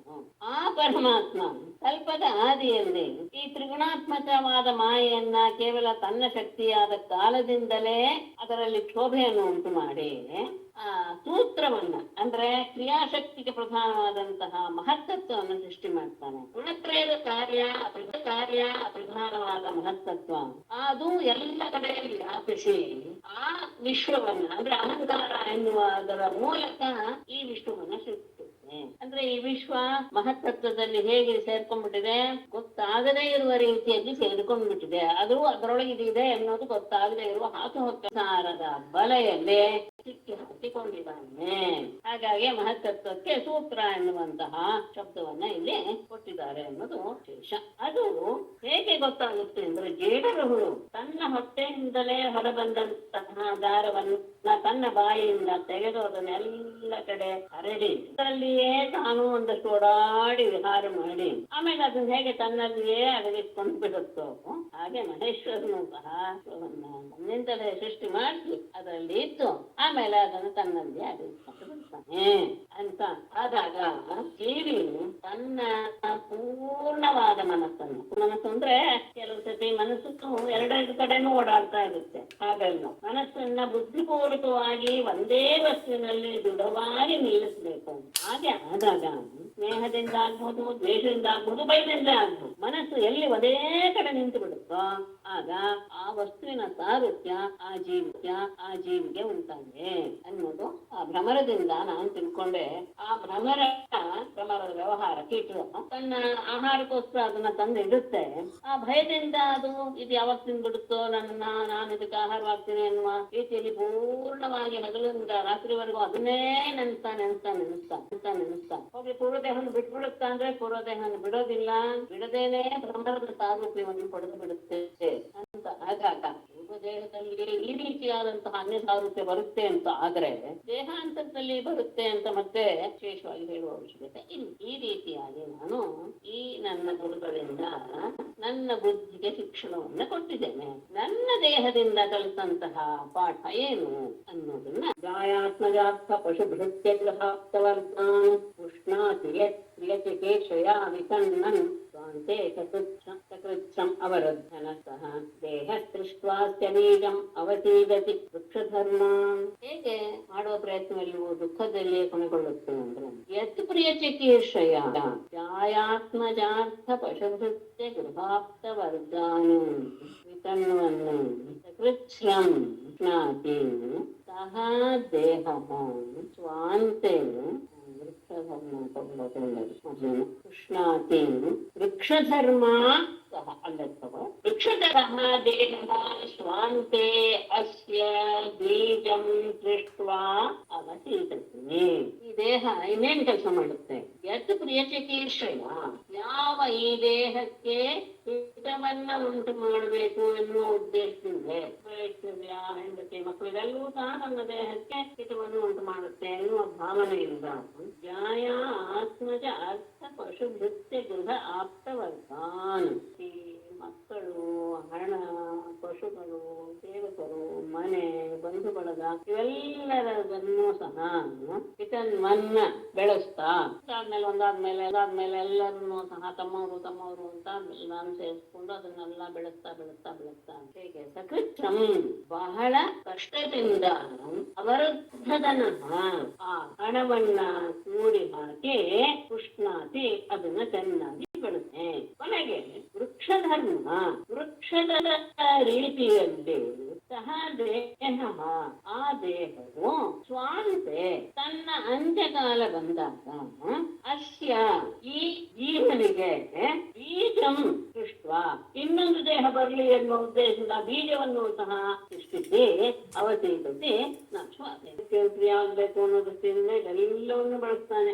ತಾನೇ ಒಬ್ಬ ಇದ್ದ. ಅದು ದೊಡ್ಡ ವಿಶಾಲ ವೃಕ್ಷವಾಗಿ ಒಂದು ಬೀಜ ವೃಕ್ಷವಾಗಿ ಬೆಳೆದು ಅನೇಕದಕ್ಕೆ ಆಶೀರ್ವಾದಿಸ್ತಾರೆ. ಹಾಗೆ ಮಕ್ಕಳು, ಮರಿ, ಹಣ ಅಂತ ಹೀಗೆ ಪ್ರತಿಯೊಬ್ಬರನ್ನು ವಿಶಾಲವಾಗಿ ವಿಸ್ತಾರ ಮಾಡ್ತಾ ಅದೇನು ಬಹಳ ಕಷ್ಟಪಟ್ಟು ಹಣವನ್ನೆಲ್ಲ ಸಂಪಾದನೆ ಮಾಡಿದ ಮೇಲೆ ಅದನ್ನ ಮರಣ ಕಾಲದಲ್ಲಿ ಈ ಜೀವ ಇನ್ನೊಂದು ದೇಹವನ್ನು ಪಡೆಯಲಿ ಅನ್ನೋ ಉದ್ದೇಶದಿಂದ ಒಂದು ಧರ್ಮ ಬೀಜವನ್ನು ಸಹ, ಅಂದ್ರೆ ತಾನು ಕೆಲಸ ಎಲ್ಲ ಮಾಡಿದ ಮೇಲೆ ಅದು ಮುಂದಿನ ಜನ್ಮಕ್ಕೆ ಬರ್ಬೇಕು. ಹಾಗಾಗಿ ಕರ್ಮ ಬೀಜವನ್ನು ಸಹ ಸೃಷ್ಟಿ ಮಾಡಿ ತಾನು ನಾಶವಾದೆ. ಹೌದು, ಹೀಗೆ ಸತತವಾಗಿ ಕಷ್ಟೇ ಪಡೋದು. ಆದ್ರೆ ಮನಸ್ಸಿನಲ್ಲಿ ಭಾವ ಏನಿದೆ, ನನಗೆ ಇದೆಲ್ಲ ಆನಂದವನ್ನು ಕೊಡುತ್ತೆ. ಅಲ್ಲ, ದೇಹ ನಾಶವಾಯಿತು, ದುಃಖ ಸಮಾಪ್ತಿ ಆಯ್ತು ಅಂದ್ರೆ ಇಲ್ವೇ ಇಲ್ಲ. ಹೇಗೆ ವೃಕ್ಷ ತಾನು ಹೋಗುವಾಗ ಇನ್ನೊಂದು ಮರವನ್ನ ಬೆಳೆಸಿನೇ, ಸಸಿಯನ್ನು ಬೆಳೆಸಿನೇ ಹೋಗ್ತು, ಹಾಗೆ ಇನ್ನೊಂದು ದೇಹಾಂತರಕ್ಕೆ ಕಾರಣವಾಗುವಂತಹ ಕರ್ಮ ಎನ್ನುವಂತಹ ಬೀಜವನ್ನು ಸಹ ಸೃಷ್ಟಿ ಮಾಡಿನೇ ಎಲ್ಲ ಇರುವಾಗ ಹೇಗೆ ಅಪಕರ್ಷತಿ ಕಲ್ಪಿತರ್ಷಾದ್ ವಿಷ್ಣೋನ್ಯತಃ ಸ್ವಗುದರಂ ಶ್ರವಣಂ ಕುತಶ್ಚಿತ್ ಪ್ರಾಣೋನ್ಯತಶ್ಚ ಫಲದೃಕ್ವಚ ಕರ್ಮ ಶಕ್ತಿ ಬಹ್ಯಃ ಸಪತ್ಯೈವ ಯಹಪತಿಂ ಲುನಂತಿ. ಇವನನ್ನ ಎಲ್ಲರೂ ಸಹ, ಅಂದ್ರೆ ಅವನಲ್ಲಿಯೇ ಇರುವಂತಹ ಆ ಇಂದ್ರಿಯಗಳು ಅವನನ್ನ ಒಂದೇ ಕಡೆ ಇರೋದಕ್ಕೆ ಬಿಡೋದೇ ಇಲ್ಲ. ಒಂದೊಂದು ಇಂದ್ರಿಯಗಳು ಒಂದೊಂದು ಕಡೆ ಓಡಾಡುತ್ತಲೇ. ಹೇಗೆ ಅನ್ನೋದು ಉದಾಹರಣೆ ಕೊಡ್ತಾರೆ.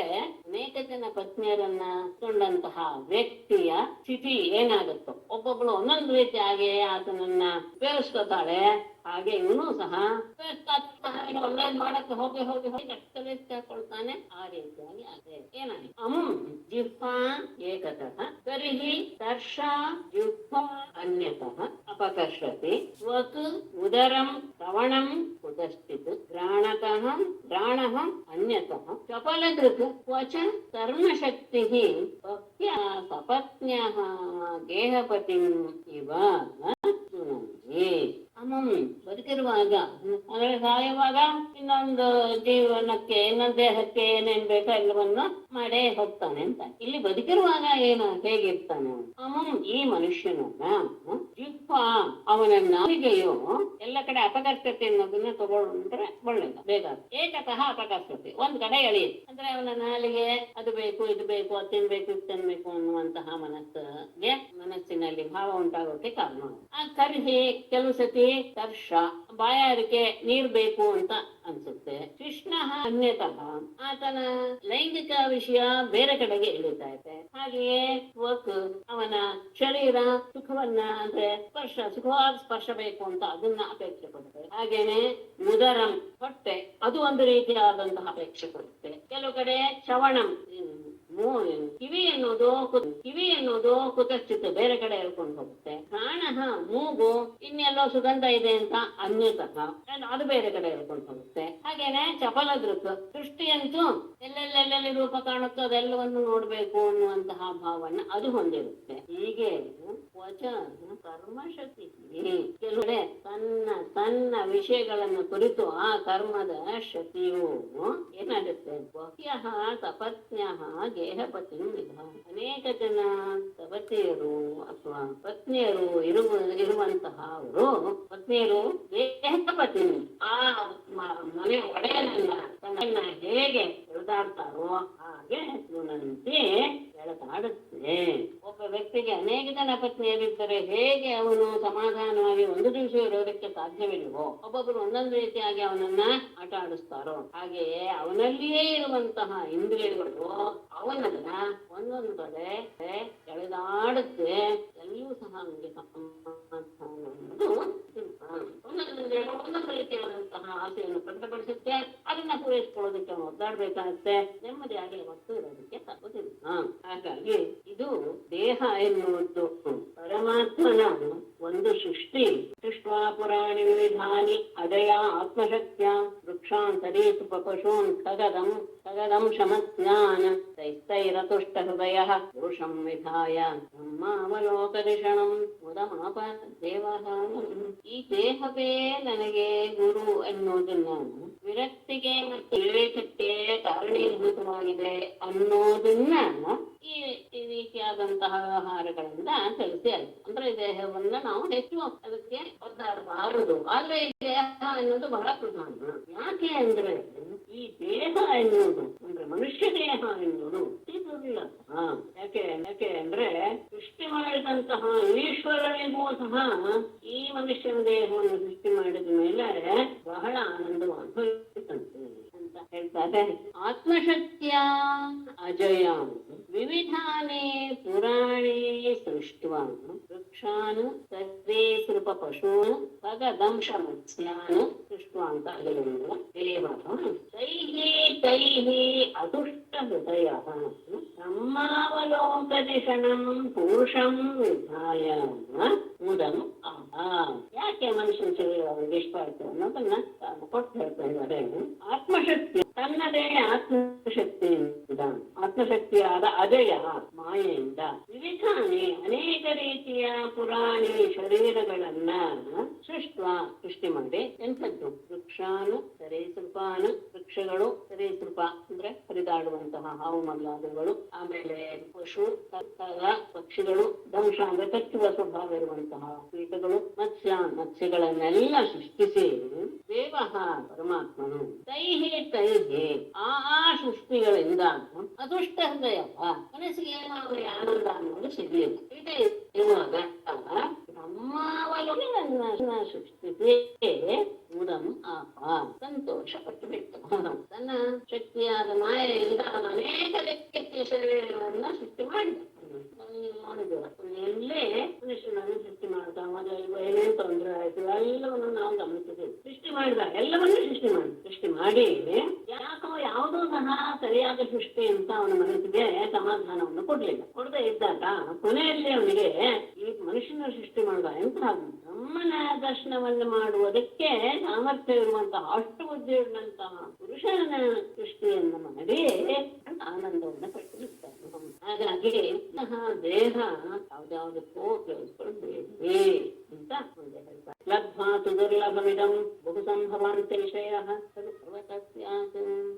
ಸುಖಭೋಗಗಳು ಯಾವ ಶರೀರದಲ್ಲಿ ನಾವು ಜನ್ಮ ತಾಳಿದರೂ ಸಹ ಅದರಲ್ಲೂ ಸಿಗ್ಬೋದು. ಆದರೆ ಈ ತರದ ಜನ್ಮ ಸಿಗೋದು ಬಹು ಸಂಭವಾಂತೆ, ಅದು ವಿಶೇಷ. ಅನಿತ್ಯಂ ಇಹ ಇದಂ ಅನಿತ್ಯಂ ಅರ್ಥದಂ ದುರ್ಲಭಂ ಮಾನುಷ್ಯಂ ಲಭ್ವಾಂ ಧೀರಃ ಅನುಮೃತ್ಯು ಯಾವತ್ ಪೂರ್ಣಂ ನ ಯತೇತ ನಿಶ್ರೇಯಸಾಯ ನ ಯತೇತ.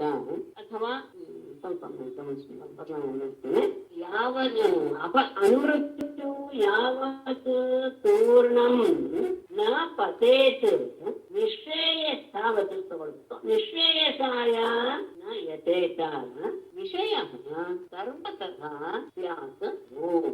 ಇಷ್ಟು ಸುಲಭವಾಗಿ ಮನುಷ್ಯ ಜನ್ಮ ಸಿಕ್ಕಿ ಬಿಡೋದಿಲ್ಲ. ಅದಕ್ಕೂ ಪರಮಾತ್ಮನ ಅನುಗ್ರಹ ಬೇಕು. ಬಹು ಸಂಭವಾಂತೆ ಅನೇಕ ಜನ್ಮಗಳ ಅದನ್ನು ನಾವು ಹಿಂದೆ ನೋಡಿದ್ದೇವೆ. ಇಂತೆಂತಹ ಜನ್ಮವನ್ನೆಲ್ಲ ಪಡೆದ ಮೇಲೆ ಹೋಗ್ಲಿ ಬದುಕೊಳ್ಳಿ ಅಂತ ಪರಮಾತ್ಮ ಅನುಗ್ರಹ ಮಾಡಿ ಒಂದು ಮನುಷ್ಯರನ್ನು ಕೊಟ್ಬಿಡ್ತಾನೆ. ಹಾಗೆ ಬರುವಂಥದ್ದು ಅನೇಕ ಜನ್ಮಗಳ ಕೊನೆಯಲ್ಲಿ ಈ ಲೋಕದಲ್ಲಿ ಇದಂ ಈ ಅರ್ಥದಂ ಎಲ್ಲ ರೀತಿಯ ಧರ್ಮಾದಿ ಪುರುಷಾರ್ಥಗಳಿಗೆ ಕಾರಣೀಭೂತವಾದಂತಹ ಭಂಗಗಳು ಎಲ್ಲರಿಗೂ ಅಷ್ಟು ಸುಲಭವಾಗಿ ಸಿಗದೇ ಇರುವಂತಹ ಮನುಷ್ಯನ ಶರೀರವನ್ನ ಲಬ್ಧ್ವ ಪಡೆದು ಧೀರಃ ಪಂಡಿತನಾದವನು ಅನುಮೃತ್ಯು ಯಾವಾಗಲೂ ಸಹ ಸಾವನ್ನ ಕುರಿತೇ ಹೋಗ್ತಾ ಇರ್ತವೆ. ಒಂದೊಂದ್ ದಿನ ಹೊರಟು ಅಂದ್ರೆ ಒಂದು ದಿನ ಸಾವಿಗೆ ಹತ್ತಿರವಾಯ್ತು ಅಂತ ಅರ್ಥ. ಹಾಗೆ ಸಾವಿನ ಸೆಳೆತಕ್ಕೆ ಸಿಕ್ಕಿ ಹಾಕಿಕೊಂಡಿರುವಂತಹ ಯಾವತ್ತು ಎಲ್ಲಿಯವರೆಗೂ ಪೂರ್ಣ ಪತೇತ್ ಯಾವಾಗ ಈ ಶರೀರ ಅನ್ನೋದು ಹೇಗೆ ಹೋಗ್ಬಿಡುತ್ತೆ ಅಂತ ಬರುತ್ತೋ ಅಷ್ಟರೊಳಗೆ ಅಂತ ಅರ್ಥದೊಳಗೆ ನಿಶ್ರೇಯಸಾಯ ಮೋಕ್ಷಕ್ಕೋಸ್ಕರ ಆತ ಪ್ರಯತ್ನ ಪಡಲೇಬೇಕು. ಪಡಬೇಕು ಅದೇ ಬೇಡ ನಿಶ್ರೇಯಸಾಯ ಐತೆ. ಯಾವಾಗ ಈ ದೇಹ ಬಿದ್ದು ಹೋಗ್ಬೇಕು ಅನ್ನುವಂತಹ ಗೊತ್ತಾಗ್ತೋ ಅಷ್ಟರೊಳಗೆ ದೇಹ ಬಿದ್ದು ಮೊದಲೇನೆ ಮೋಕ್ಷ ಕೊಡ್ತ ಅದಕ್ಕೋಸ್ಕರ ಪ್ರಯತ್ನ ಮಾಡ್ಬೇಕು. ಇಲ್ಲ ಈ ಲೌಕಿಕ ವಿಷಯದಲ್ಲ ಅನುಭವಿಸ್ಬೇಕಲ್ಲ ಅಂತ ಹೇಳಿದ್ರೆ ವಿಷಯ, ಈ ಲೌಕಿಕವಾದ ವಿಷಯ ಸುಖ ಎನ್ನುವುದು ಸರ್ವತಃ ತ್ಯಾಗು. ಆತ ಯಾವ ಯಾವ ಪಶುವಾದಿ ಜನ್ಮದಲ್ಲಿ ಪಡೆದರೂ ಸಹ, ಇವಾಗ ಜನ್ಮದಲ್ಲಿ ಹೊಂದಿದ್ರೂ ಸಹ ಅದರಲ್ಲಿಯೂ ಆತನಿಗೆ ಅದು ಸಿಗ್ತದೆ. ಯಾಕೆಂತ ಮನುಷ್ಯ ಜನ್ಮ ಸಿಗೋದೇ ಬಹಳ ಕಷ್ಟ. ಅನೇಕ ಜನ್ಮಗಳ ಅನುಭವದಿಂದ, ಅಂದ್ರೆ ಅಲ್ಲೆಲ್ಲ ಕರ್ಮದ ಸವೆತವಾದ ಮೇಲೆ ನಮಗೆ ಸಿಗುವಂತದ್ದು ಮನುಷ್ಯ ಜನ್ಮ ಅತ್ಯಂತ ದುರ್ಲಭ, ಅದು ಗೊತ್ತಾಗುತ್ತೆ. ಅನಿತ್ಯ ಹೌದು, ಆದರೆ ಧರ್ಮಾದಿ ಪುರುಷಾರ್ಥಗಳನ್ನೆಲ್ಲ ಸಂಪಾದಿಸಿ ಕೊಡುತ್ತೆ. ಮತ್ತೆ ಸಾವಿಗೆ ಅದು ಒಂದೊಂದು ಹೆಜ್ಜೆ ಮುಂದಿರ್ತಾ ಇರುತ್ತೆ. ಆ ಸಾವು ಹೋಗ್ತಾ ಇರುವಂತಹ ದೇಹ ಎಲ್ಲಿಗೆ ಬಿಟ್ಟು ಹೋಗೋದು ಮೊದಲೇನೆ ನಾವು ಮೋಕ್ಷಕ್ಕೋಸ್ಕರ ಪ್ರಯತ್ನ ಪಡಬೇಕು. ವಿಷಯ ಸುಖ ಎನ್ನುವುದನ್ನ ನಾವು ಮನುಷ್ಯ ಜನ್ಮದಲ್ಲಿ ಹೊಡಬೇಕು ಅಂತ ಏನಿಲ್ಲ, ಪಶುವಾದಿ ಜನ್ಮಗಳಲ್ಲಿಯೂ ಸಹ ಆ ವಿಷಯ ಸುಖ ಸಿಕ್ಕೇ. ಹೀಗೆ ಕೆಲವನ್ನ ಕೆಲವು ಉದಾಹರಣೆಯಿಂದ ನಾನು ಕೆಲವನ್ನ ತ್ಯಾಗ ಮಾಡಿದೆ, ಕೆಲವುದರಿಂದ ನಾನು ಕಲಿತುಕೊಂಡೆ. ಆಗ ಎದು ಹೇಳಿರ್ತಾನೆ, ನೀನು ಬಹಳ ಸಮರ್ಥ, ಈ ವಿಷಯ ನಾನು ತಿಳಿಸು ಅಂತ ಹೇಳಿದ್ದಕ್ಕೆ ಸರಿಯಾದ ರೀತಿಯಲ್ಲಿ ಆತ ಉತ್ತರ ಕೊಡ್ತಾ ಇದ್ದಾರೆ. ಏವಂ ಸಂಜಾತ ವೈರಾಗ್ಯ ವಿಜ್ಞಾನಾಲೋಕ್ತಾತ್ಮನಿ ವಿಚರಾಮಿ ಮಹೇಮೇತ ಮುಕ್ತ ಸಂಗೋ ಅನಹಂಕೃತಿ. ಏವಂ ವಿಜ್ಞಾನಾಲೋಕೆ ಸಂಜಾತ ವೈರಾಗ್ಯ ಆತ್ಮನಿ ಮುಕ್ತ ಸಂಗ ಅನಹಂಕೃತಿ ಏಕಾಂ ಮಹೇ ವಿಚರಾಮಿ. ಏವಂ ಈ ರೀತಿಯಾಗಿ ವಿಜ್ಞಾನ ಈ ಎಲ್ಲ ಗುರುಗಳಿಂದ ನಾನು ಶಿಕ್ಷಿತನಾದ್ದರಿಂದಲೇ ವಿಶಿಷ್ಟವಾದಂತಹ ಜ್ಞಾನವೆಂಬ ದೀಪವನ್ನ ಪಡೆದವನಿಗೆ, ಜ್ಞಾನ ಲೋಕ ಸಪ್ತಮಿ ತಗೊಂಡಿ, ಜ್ಞಾನ ಆಲೋಕ ಪ್ರಕಾಶ, ವಿಶಿಷ್ಟವಾದ ಜ್ಞಾನವೆಂಬ ಪ್ರಕಾಶ ಉಳ್ಳವನಾಗಿ ಸಂಜಾತ ವೈರಾಗ್ಯ ತಗೊಳ್ಬಹುದು ಅನ್ನೋದು ಹೀಗೆ ತಗೊಂಡ್ರೆ ತಿಳಿದಿರುತ್ತೆ. ಎಲ್ಲ ವಿಷಯದ ಬಗ್ಗೆಯೂ ಸಹ ವೈರಾಗ್ಯವನ್ನ ಪಡೆದವನಾಗಿ ಆತ್ಮನೇ ನನ್ನಲ್ಲಿ, ಅಂದ್ರೆ ನನ್ನಲ್ಲಿ ನಾನೇ ನೆಲೆಗೊಂಡವನಾಗಿ ಮುಕ್ತ ಸಂಘ ಯಾವ ಸಂಪರ್ಕವಿಲ್ಲದೆ ಅನಹಂಕೃತಿಗೆ ಅಹಂಕಾರ ರಹಿತನಾಗಿ ಏಕಾಂ ಮಹೇ ವಿಚರಾಮಿ ಈ ಭೂಮಿಯಲ್ಲಿ ನಾನು ತಿರುಗುತ್ತಾ ಇದ್ದೇನೆ.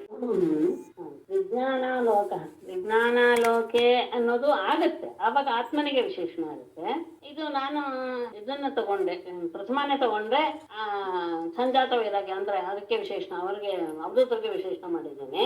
ಅದೇ ಹೆಚ್ಚು ಚೆನ್ನ ಅನ್ಸುತ್ತೆ. ಯಾಕೆಂದ್ರೆ ವಿಶೇಷವಾದ ಜ್ಞಾನವನ್ನ ಪಡೆದುಕೊಂಡಿದ್ದರಿಂದ ಆ ಪ್ರಕಾಶ ಬಂತು, ಆಲೋಕ, ಆ ಪ್ರಕಾಶ ಬಂತು ನನಗೆ. ಹಾಗಾಗಿ ಸಂಜಾತ ವೈರಾಗ್ಯ, ಎಲ್ಲದರ ಬಗ್ಗೆ ನನಗೆ ವೈರಾಗ್ಯ ಅನ್ನೋದು ಉಂಟಾಯ್ತು. ಆತ್ಮನೇ ಅಂದ್ರೆ ನನ್ನಲ್ಲಿ ನಾನೇ ನೆಲೆಗೊಂಡು ಈ ಭೂಮಿಯನ್ನ ತಿರುಗ್ತಾ ಇದ್ದೀನಿ. ಹೇಗೆ? ಮುಕ್ತ ಸಂಘ, ಯಾವುದ್ರ ಬಗ್ಗೆಯೂ ಆಸಕ್ತಿ ಇಲ್ಲದೆ ಅನಹಂಕೃತಿ, ಅಹಂಕಾರ ರಹಿತನಾಗಿ, ಅಂದ್ರೆ ನಾನು ಮಾಡಿದೆ ಎನ್ನುವಂತಹ ಯಾವ ಭಾವವೂ ಇಲ್ಲದೆ ನಾನು ಈ ಭೂಮಿಯಲ್ಲಿ ನಾನು ತಿರುಗುತ್ತಾ ಇದ್ದೀನಿ, ಸಾಕೊಂಡಿದ್ದೇನೆ. ನಿಸ್ಸಂಗ ನಿರಹಂಕಾರನಾಗಿ ಇದ್ದೇನೆ. ಇದು ನನಗೆ ಬಂದಿರುವಂತಹ ಜ್ಞಾನ. ಅನೇಕ ರೀತಿಯ ಗುರುಗಳಿಂದ ನನಗೆ ಇದು ಬಂದು ಬಿಡ್ತು, ಈ ರೀತಿಯ ಜ್ಞಾನ. ಹಾಗಾಗಿ ನಾನು ಎಲ್ಲವನ್ನೂ ಮನಸ್ಸಿಗೆ ತಂದುಕೊಂಡು ವೈರಾಗ್ಯವನ್ನು ಪಡೆದುಕೊಂಡು ವಿಶೇಷವಾದ ಜ್ಞಾನವೆಂಬ ಬೆಳಕನ್ನು ಸಹ ಪಡೆದುಕೊಂಡವನಾಗೆ ಬೇಕಾದದ್ದು ಯಾವುದೋ ನಿಸ್ಸಂಗ ನಿರಹಂಕಾರ, ಅದೆರಡನ್ನೂ ಸಹ ಪಡೆದುಕೊಂಡು ಆತ್ಮನಲ್ಲಿಯೇ ಆನಂದವನ್ನು ಹೊಂದುತ್ತಾ ಈ ಭೂಮಿಯಲ್ಲಿ ನಾನು ತಿರುಗ್ತಾ ಇದ್ದೇನೆ. ಅಲ್ಲ ಇಷ್ಟೆಲ್ಲ ಗುರು ಬೇಕಾ ಅಂತ ಪ್ರಶ್ನೆ ಬರುತ್ತೆ. ಅನೇಕ ಗುರುಗಳು ಇದ್ದಾಗ ಇಲ್ಲ ಅಲ್ವೇ, ಅದು ತೊಂದರೆ ಆಗತ್ತೆ ಅಲ್ವೇ ಅಂತ ಕೇಳಿದ್ರೆ ಹೌದು.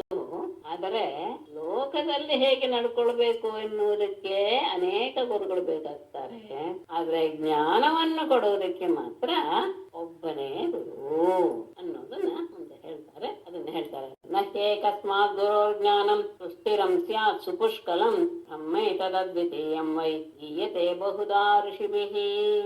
ಏತಸ್ಮಾತ್ ಗುರೋಃ ಸುಸ್ಥಿರಂ ಸುಪುಷ್ಕಲಂ ಜ್ಞಾನಂ ನಹಿ ಸ್ಯಾತ್ ಅದ್ವಿತೀಯಂ ಏತತ್ ಬ್ರಹ್ಮ ಋಷಿಭಿಃ ಬಹುಧಾ ಗೀಯತೆ ವೈ.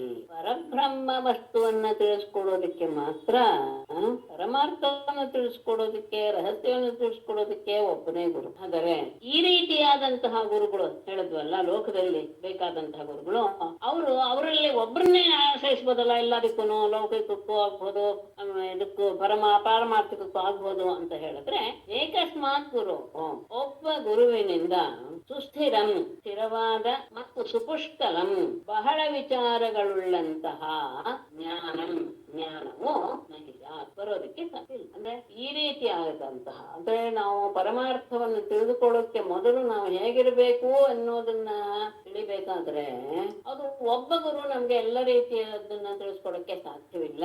ಯಾಕಂದ್ರೆ ಅದು ಅನೇಕ ರೀತಿಯ ವಿಚಾರಗಳಾಗಿರ್ಬೇಕು, ಅದು ಸುಸ್ಥಿರವಾಗಿರ್ಬೇಕು, ಅದಾಗಿರೋದು ಸಾಧ್ಯವಿಲ್ಲ ಒಬ್ಬ ಗುರುವಿನಿಂದ. ಆದರೆ ಅದ್ವಿತೀಯಂ ಏತತ್ ಬ್ರಹ್ಮ, ಅದ್ವಿತೀಯವಾದಂತಹ ಈ ಬ್ರಹ್ಮ ಬಹುಧಾ ಋಷಿಗಳಿಂದ ಬಹುಧಾ ಗೀಯತೆ, ಅನೇಕ ಪ್ರಕಾರವಾಗಿ ಋಷಿಗಳು ಇದನ್ನ ನಿರ್ಣಯ ಮಾಡಿದ್ದಾರೆ. ಏನಂತ ಕೆಲವರು ಸವಿಶೇಷ ಅಂತಾರೆ, ಕೆಲವರು ನಿರ್ವಿಶೇಷ ಅಂತ ಹೇಳ್ತಾರೆ, ಬಹು ಪ್ರಕಾರವಾಗಿ ಹೇಳ್ಬಿಡ್ತಾರೆ. ಆದರೆ ಅಂತಹ ಜ್ಞಾನವನ್ನು ಕೊಡುವಂತಹ ವ್ಯಕ್ತಿ ಗುರು ಮಾತ್ರ ಒಬ್ಬನೇ ಆಗಿರಬೇಕು. ಮುಂದೆ ತಗೊಳ್ತಾನೆ, ಮದಭಿಘ್ನಂ ಗುರು ಶಾಂತಂ ಉಪಾಸಿತ ಅಂತ ಮುಂದೆ ಬರುತ್ತೆ. ಎಂತಹ ಗುರುನ ಆಶ್ರಯಿಸಬೇಕು ಬ್ರಹ್ಮ ತತ್ವವನ್ನು ತಿಳ್ಕೊಳ್ಬೇಕಾದ್ರೆ ಅನ್ನೋದಕ್ಕೆ ಮುಂದೆ ಹೇಳಿ. ಈ ರೀತಿಯಾದಂತಹ, ಯಾಕೆಂದ್ರೆ ಅನೇಕ ಋಷಿಗಳು ಅನೇಕ ರೀತಿಯಾಗಿ ಬ್ರಹ್ಮನನ್ನ ತಿಳಿಸಿಕೊಟ್ಟು ಬಿಟ್ಟಿದ್ದಾರೆ, ವಿಶೇಷ ನಿರ್ವಿಶೇಷ ಇತ್ಯಾದಿ. ಆದರೆ ಇದರ ರಹಸ್ಯಾರ್ಥವನ್ನ ಬಿಡಿಸಿ ನಮಗೆ ಪರಮಾರ್ಥವನ್ನು ತಿಳಿಸಿಕೊಡುವಂತಹ ಗುರು ಮಾತ್ರ. ಆದ್ರೆ ಅದಕ್ಕೆ ಮೊದಲು ಬರಬೇಕಾದಂತಹ ಜ್ಞಾನ ಅನೇಕ ವಿಚಾರಗಳನ್ನು ಒಳಗೊಂಡಿರೋದ್ರಿಂದ ಒಬ್ಬ ಗುರುವಿನಿಂದ ಸಾಧ್ಯವಿಲ್ಲ. ಆ ಲೋಕದ ದೃಷ್ಟಾಂತಗಳೇ ನಮಗೆ ಗುರುವಿನ ರೂಪದಲ್ಲಿ ನಮಗೆ ಸಹಾಯ ಮಾಡುತ್ತೆ ಅಂತ ಹೇಳಿ ಅವಧೂತರ ಮತ್ತು ಯದುವಿನ ವಿಷಯವನ್ನ ಮುಗಿಸಿ ಭಗವಾನ್ ವಾಚ ಇತ್ಯುಕ್ತ್ವಾ ಸ ಯದುಂ ವಿಪ್ರಃ ತಂ ಆಮಂತ್ರ ಗಭೀರಧೀಃ ವಂದಿತೋ ಅಭ್ಯರ್ಥಿತೋ ರಾಜ್ಞಾ ತಯೋ ಪ್ರೀತೋ ಯಥಾಗತಂ. ಗಭೀರಧೀಃ ಸಹ ವಿಪ್ರಃ ಇತಿ ಯದುಂ ತ್ವಾ ತಂ ಆಮಂತ್ರ್ಯ ರಾಜ್ಞಾ ಅಭ್ಯರ್ಥಿತಃ ವಂದಿತಃ ಪ್ರೀತಃ ಯಥಾಗತಂ ತಯೋ. ಪರಮಾತ್ಮ ಇದನ್ನು ಹೇಳೋದು ಗಭೀರಧೀಃ, ಅತ್ಯಂತ ಆಳವಾದಂತಹ ಜ್ಞಾನವುಳ್ಳಂತಹ ಸಹ ವಿಪ್ರಹ ಆ ಅವಧೂತ ಬ್ರಾಹ್ಮಣನು ಇತಿ ಈ ರೀತಿಯಾಗಿ ಯದುಂ ಉಕ್ತ್ವಾ ಯದುವಿಗೆ ಎಲ್ಲವನ್ನೂ ಸಹ ತಿಳಿಸಿ ತಮ್ಮ ಆಮಂತ್ರ್ಯ ಅವನಿಂದ ಬೀಳ್ಕೊಂಡು ಹೊರಡುವ ಸಂದರ್ಭದಲ್ಲಿ ರಾಜನಾದ ಯದುವಿನಿಂದ ಅಭ್ಯರ್ಥಿತ ಪೂಜೆಗೆ ಪೂಜಿಸಲ್ಪಟ್ಟು ವಂದಿತಃ ನಮಸ್ಕಾರ ಮಾಡಲ್ಪಟ್ಟ ಅವಧೂತರು ಪ್ರೀತಃ ಅತ್ಯಂತ ಸಂತೋಷದಿಂದ, ಅಂದ್ರೆ ಆತನ ವಿನಯ ಆತನ ಜ್ಞಾನ ಎಲ್ಲವನ್ನೂ ಸಹ ನೋಡಿ ಬಹಳ ಆನಂದವಾಯಿತು. ಆತ ಯಥಾಗತಂ ಜಯೋ, ಹೇಗೆ ಅಂದ್ರೆ ಯದೃಚ್ಛೆಯಾಗಿ ಬಂದಿದ್ದು, ಯಾವುದೇ ಉದ್ದೇಶ ಇಲ್ಲಿ ಬರ್ಬೇಕು ಏನು ಇರ್ಲಿಲ್ಲ. ಹೇಗೆ ಬಂದ್ರು ಅದೇ ರೀತಿಯಲ್ಲಿ ತಮ್ಮ ಮನಸ್ಸು ಎಲ್ಲಿ ಹೇಳುತ್ತೋ ಅಲ್ಲಿಗೆ ಅವರು ಹೊರಟು ಬಿಟ್ರು. ಆ ವಿಪ್ರ ದತ್ತಾತ್ರೇಯನೇ ಆಗಿದ್ದ ಎನ್ನುವುದು ಈ ಬರುವನ. ಅವಧೂತವಚ ಶ್ರುತ್ವಾ ಪೂರ್ವೇಷಾಂ ನಸ್ತ ಪೂರ್ವಜಃ ಸರ್ವಸಂಗಮಿ ನಿರ್ಮುಕ್ತಃ ಸಮಚಿತ್ತೋ ಬಭೂವಃ. ಅವಧೂತವಚಃ ಶ್ರುತ್ವಾ ನಃ ಪೂರ್ವೇಷಾಂ ಪೂರ್ವಜಃ ಸರ್ವಸ. ಹೀಗೆ ಅವಧೂತವಚಃ ಶ್ರುತ್ವಾ, ಅವಧೂತರ ಮಾತನ್ನ ಕೇಳಿ, ನಃ ನಮ್ಮ ಪೂರ್ವೇಷಾಂ ಪೂರ್ವಜಃ ನಮ್ಮ ಹಿಂದಿನವರಿಗೂ ಹಿಂದಿನವನಾದಂತಹ ಅಂದ್ರೆ ಮೊದಲನೆಯವನು ಯದುರಾಜ ಸರ್ವ ಸಂಗಮ ನಿರ್ಮುಕ್ತ ಎಲ್ಲ ರೀತಿಯ ಸಹವಾಸವನ್ನು ಸಹ ತ್ಯಾಗ ಮಾಡಿ ಸಮಚಿತ್ತ ಏಕಾಗ್ರ ಚಿತ್ತನಿಂದ ಸಮಚಿತ್ತ ಗಮನಿಸಿ ಒಂದೇ ಕಡೆ ನೆಲೆಸಿರುವಂತಹ ಮನಸ್ಸು ಒಂದು. ಸಮಶಬ್ದಕ್ಕೆ ಬ್ರಹ್ಮ ಎನ್ನುವಂತಹ ಅರ್ಥವೂ ಇದೆ. ಹಾಗಾಗಿ ಬ್ರಹ್ಮನಲ್ಲಿಯೇ ತನ್ನ ಮನಸ್ಸನ್ನ ನೆಲೆಗೊಳಿಸಿದವನಿಗೆ ಮೋಕ್ಷವನ್ನ ಪಡೆದ. ಹೀಗೆ ಅವಧೂತರ ವಚನವನ್ನ ಶ್ರದ್ಧೆಯಿಂದ ಆಲಿಸಿದಂತಹ ಯದುರಾಜ ಸರ್ವಸಂಗವನ್ನ ತ್ಯಾಗ ಮಾಡಿ ಬ್ರಹ್ಮನಿಷ್ಠನಾದ ಅಂತ ಅವನ ಪ್ರಶ್ನೆಗೆ ಉತ್ತರವಾಗಿ ಅವಧೂತರ ಮತ್ತು ಯದುವಿನ ಸಂಭಾಷಣೆ, ಅವರಲ್ಲಿ ನಡೆದಂತಹ ವಿಚಾರ, ಗುರುಗಳ ಬಗ್ಗೆ ಹೇಗೆ ಅನ್ನೋದನ್ನೆಲ್ಲವನ್ನು ಸಹ ಹೀಗೆ ಗಮನತೆಯಲ್ಲಿ ಕೆಲವನ್ನ ತೆಗೆದುಕೊಳ್ಳಬೇಕಾದಂತಹ ವಿಷಯ, ಕೆಲವು ಬಿಡಬೇಕಾದಂತಹ ವಿಷಯ. ಯಾವುದರಲ್ಲಿ ಗುರುಗಳ ಎಲ್ಲವೂ ಸಹ ಉಪಾದೇಯವೇ ಅಲ್ಲ, ಕೆಲವು ಹೇಯ ಕೆಲವು ಉಪಾದೇಯ. ಇದೆಲ್ಲವನ್ನೂ ಸಹ ಆ ವಿಷಯದಿಂದ ತಿಳಿದುಕೊಂಡು ನಾನು ನನ್ನ ಜೀವನದಲ್ಲಿ ಎಲ್ಲ ರೀತಿಯ ಜ್ಞಾನವನ್ನ ಪಡೆದವನಾಗೆ ಯಾವುದರಲ್ಲಿಯೂ ಸಹ ಆಸಕ್ತಿಯನ್ನು ಹಿಡದೆ ಭೂಮಿಯಿಂದ ಓಡಾಡ್ತಾ ಇದ್ದೇನೆ ಅಂತ ಅವಧೂತರು ಇಲ್ಲಿ ಅದನ್ನ ಸಂಗ್ರಹ ಮಾಡಿ ಕೊಟ್ಟಿದ್ದಾರೆ. ಅಂದ್ರೆ ಯಾವ್ಯಾವ್ದ್ರಿಂದ ಏನೇನು ಅಂತ ಅಂದ್ರೆ ಯಾವುದು ಪದ ಯಾವುದು. ಕಪೋತ ಮೀನ ಹರಿಣ ಕುಮಾರಿ ಗಜಪನ್ನಗಾಹ ಪತಂಗಃ ಕುರಹ ಚ ಅಶೌ ಹೇಯಾರ್ಥೆ ಗುರವಃ ಮತಃ. ಹೀಗೆ ಇರಬಾರದು ಅನ್ನೋದಕ್ಕೆ ಸಪೋತ ಪತ್ನಿ ಮರಿಗಳ ಜೊತೆಗೆ ತನ್ನ ಪ್ರಾಣವನ್ನು ಕೊಟ್ಬಿಡ್ತಲ್ಲ ಅದು. ಆಮೇಲೆ ಮೀನ ಆಸೆಗೆ ಬಂದ್ ಬಳೆಗೆ ಬಿಚ್ಚಿಕಾಕೊಂತಲ್ಲ ಅದು. ಹರಿಣ ಜಿಂಕೆಯ ವಿಷಯ, ಕುಮಾರಿಯ ವಿಷಯ, ಗಜ ಆನೆ, ಪನ್ನಗ ಸರ್ಪ, ಪತಂಗ ಮಿಂಚುಹುಳು, ಕುರರ ಪಕ್ಷಿ. ಈ 8 ನಾವು ಯಾವುದರ ಬಗ್ಗೆ ಹೆಚ್ಚು ಆಸಕ್ತಿಯನ್ನು ತಾಳಬಾರದು ಅನ್ನೋದಕ್ಕೆ ಈ 8 ಜನ ಗುರುಗಳು ಇದನ್ನ ನಾವು ಜೀವನದಲ್ಲಿ ತ್ಯಾಗ ಮಾಡಿದರೆ ಸುಖವಾಗಿರುತ್ತಾಧ್ಯ ಎನ್ನು. ಹಾಗೇನೆ ಮಧುಕೃತ ಮಧುಹರ್ತ ಚ ಪಿಂಗಲಾ ದ್ವಯೋಃ ತ್ರಯಃ ಉಪಾದೇಯಾರ್ಥ ವಿಜ್ಞಾನೆ ಶೇಷಾಃ ಇತ್ಯಾದಯೋ ಮತಃ. ಹಾಗೇನೆ ಮಧುಕೃತ ಮಧುಹರ್ತ ಅಂದ್ರೆ ಸಂಗ್ರಹ ಮಾಡಿರುವಂತದ್ದು, ಆಗಲೇ ಹೇಗೆ ಇದನ್ನ ಸಂಗ್ರಹ ಮಾಡದೆ ತಾನೇ ಸ್ವೀಕಾರ ಮಾಡುವುದು, ಮತ್ತೆ ಪಿಂಗಲ, ಇವೆರಡರಿಂದ ಸಹ ಇದೇನೆ ಏನು ಕೈವೆ ಅಂದ್ರೆ ತ್ಯಾಗ ಮಾಡುವಂತದ್ದೇನೆ. 3 ಹೇಳಿರುವಂತದ್ದು ಹೀಗಿರಬಾರ್ದು ಅಂದ್ರೆ ಉಳಿದ ಪೃಥ್ವಿ ಮೊದಲಾದಂಥವು ಎಲ್ಲವೂ ಸಹ ಹೇಗೆ ಇರಬೇಕು ಅನ್ನೋದಕ್ಕೆ ಅವುಗಳು ಗುರುಗಳು. ಹೇಳಿ ಶ್ರೀಮದ್ ಭಾಗವತೆ ಮಹಾಪುರಾಣೆ ಏಕಾದಶ ಸ್ಕಂಧೆ ನಾರಾಯಣಂ ನಮಸ್ಕೃತ್ಯ ನರಂ ಚೈವ ನರೋತ್ತಮಂ ದೇವೀಂ ಸರಸ್ವತೀಂ ವ್ಯಾಸಂ ತಥೋ ಜಯಮುದೀರಯೇತ್. ಸರ್ವೇ ಭವಂತು ಸುಖಿನಃ, ಸರ್ವೇ ಸಂತು ನಿರಾಮಯಾಃ, ಸರ್ವೇ ಭದ್ರಾಣಿ ಪಶ್ಯಂತು, ಮಾ ಕಶ್ಚಿತ್ ದುಃಖ ಭಾಗ್ ಭವೇತ್.